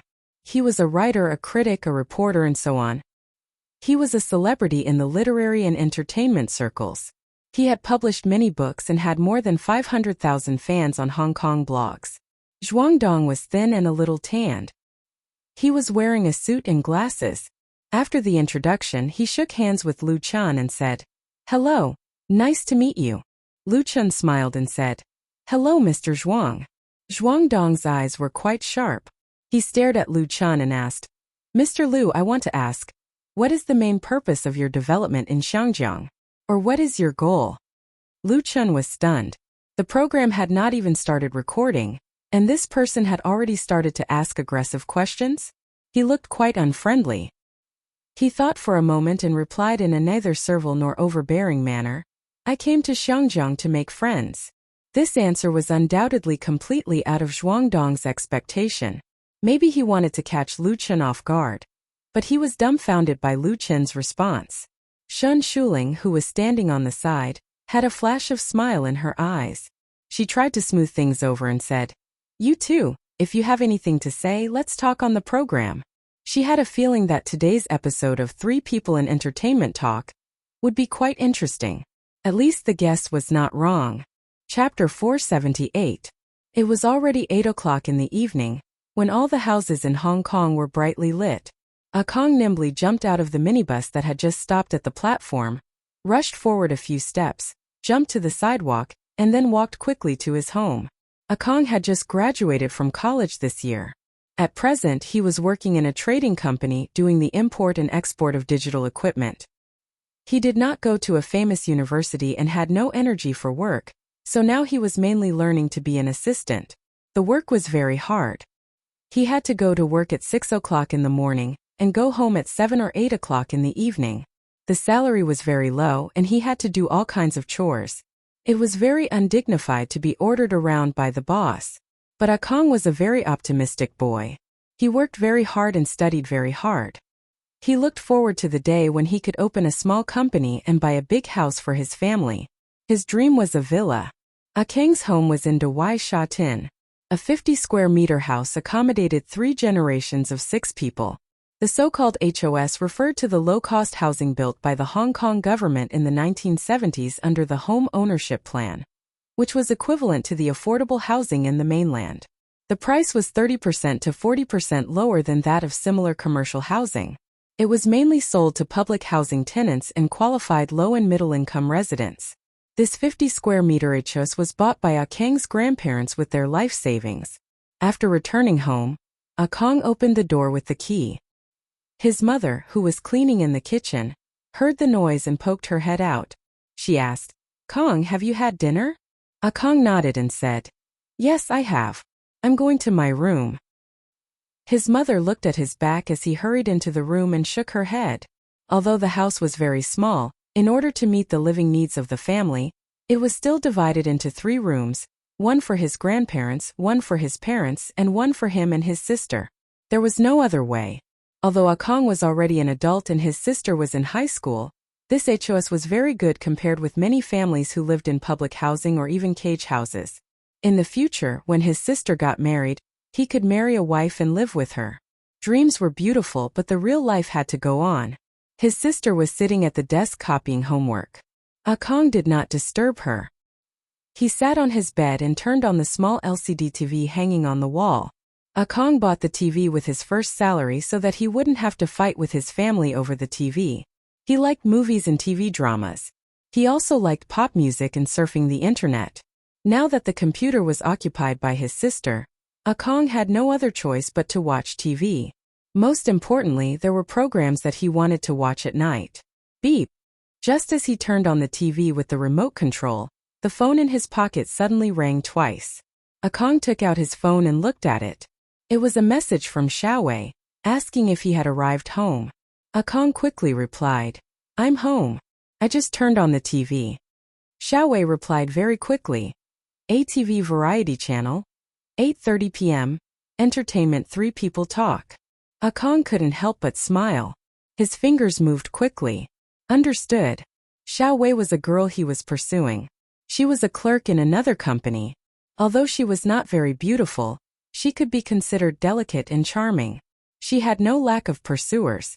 Kong knew that his family was ordinary and his conditions were ordinary. He didn't really expect to win her favor. However, by chance, Kong discovered a little secret of Xiaowei, and then the two unexpectedly started dating. Although it was far from the level of boyfriend and girlfriend, it was enough to become a happy thing in Kang's life. Xiaowei liked music and singing very much. She often went to Long Kwai Fong Bar with her friends to listen to songs. Her common ID on the internet was Viviani. Isn't it a nice name? Xiaowei recently fell in love with a young artist from the mainland, and tonight, the artist would appear on the ATV Variety Channel's Entertainment 3 People Talk program. Not only did she want to watch it herself, but she also wanted her friends to watch it together. Kong was no exception. He exchanged text messages with Xiaowei. The long advertisement before the start of the program had no effect on Kong. Unfortunately, the good times didn't last long. Entertainment 3 People Talk started on time at 8:30 p.m. First, the familiar opening music and the familiar program logo were played. The camera quickly turned to the host. Kong was no stranger to the ATV Variety Channel's Entertainment 3 People Talk, especially the host, Shan Shuling. When he was still in primary school, she was already active on the screen and looked very kind. "Welcome to Entertainment 3 People Talk." The dignified and beautiful Shan Shuling smiled at the camera, and the two guests sat on her left and right. "Who is this? He's so handsome." Kong couldn't help but turn his head at the sudden sound. He saw his sister standing beside him, staring at the TV screen with glowing eyes. Kong knew who she was asking about and explained, "Lu Chun, an artist from the mainland. He sings very well. Have you heard the song, 'The Love of My Life?'" He looked at Lu Chun on the screen. Although he was a little unhappy, he had to admit that Lu Chun was really handsome. There were many handsome young artists in Hong Kong, but this artist from the mainland had a special temperament. Kong couldn't tell, but he felt that he was different from other stars. Is this song sung by him? His sister suddenly understood and sat beside him to watch the program together. High school was very busy. If she wanted to go to a good university, she had to work hard. Kang's sister usually didn't have much time to play or watch TV or surf the internet, because her goal was to surpass her brother. But she had also heard the song, "The Love of My Life." First of all, let's welcome Lu Chun. He comes from the mainland and is currently shooting a movie in Hong Kong. He is also shooting a movie? His sister's surprise made Kong even more unhappy. If he had known this, he would not have turned on the TV. But in this way, he and Xiaowei would lose an important topic, and maybe they would be put into another book by the other party. The program continued. No one knew if it was specially arranged by the TV station. At the beginning of the program, another guest, Zhuang Dong, attacked Lu Chun and asked several sharp questions, mainly about the pop music of Hong Kong. His sister was indignant. Why is he like this? If he has the ability, he should write a good song. In the face of Zhuang Dong's attack, Lu Chun dealt with it calmly and confidently. Lu Chun praised the great contribution of Hong Kong pop music to the Chinese music world, and also pointed out the common problems faced by pop music at present. He hoped that more talented musicians could emerge in the music world and reproduce the glory of Chinese music together. The watertight answer made Zhuang Dong's attack in vain. Perhaps he realized that this problem was not difficult for Lu Chun, so he quickly changed the topic to Hong Kong movies and the film support policies of the Hong Kong government.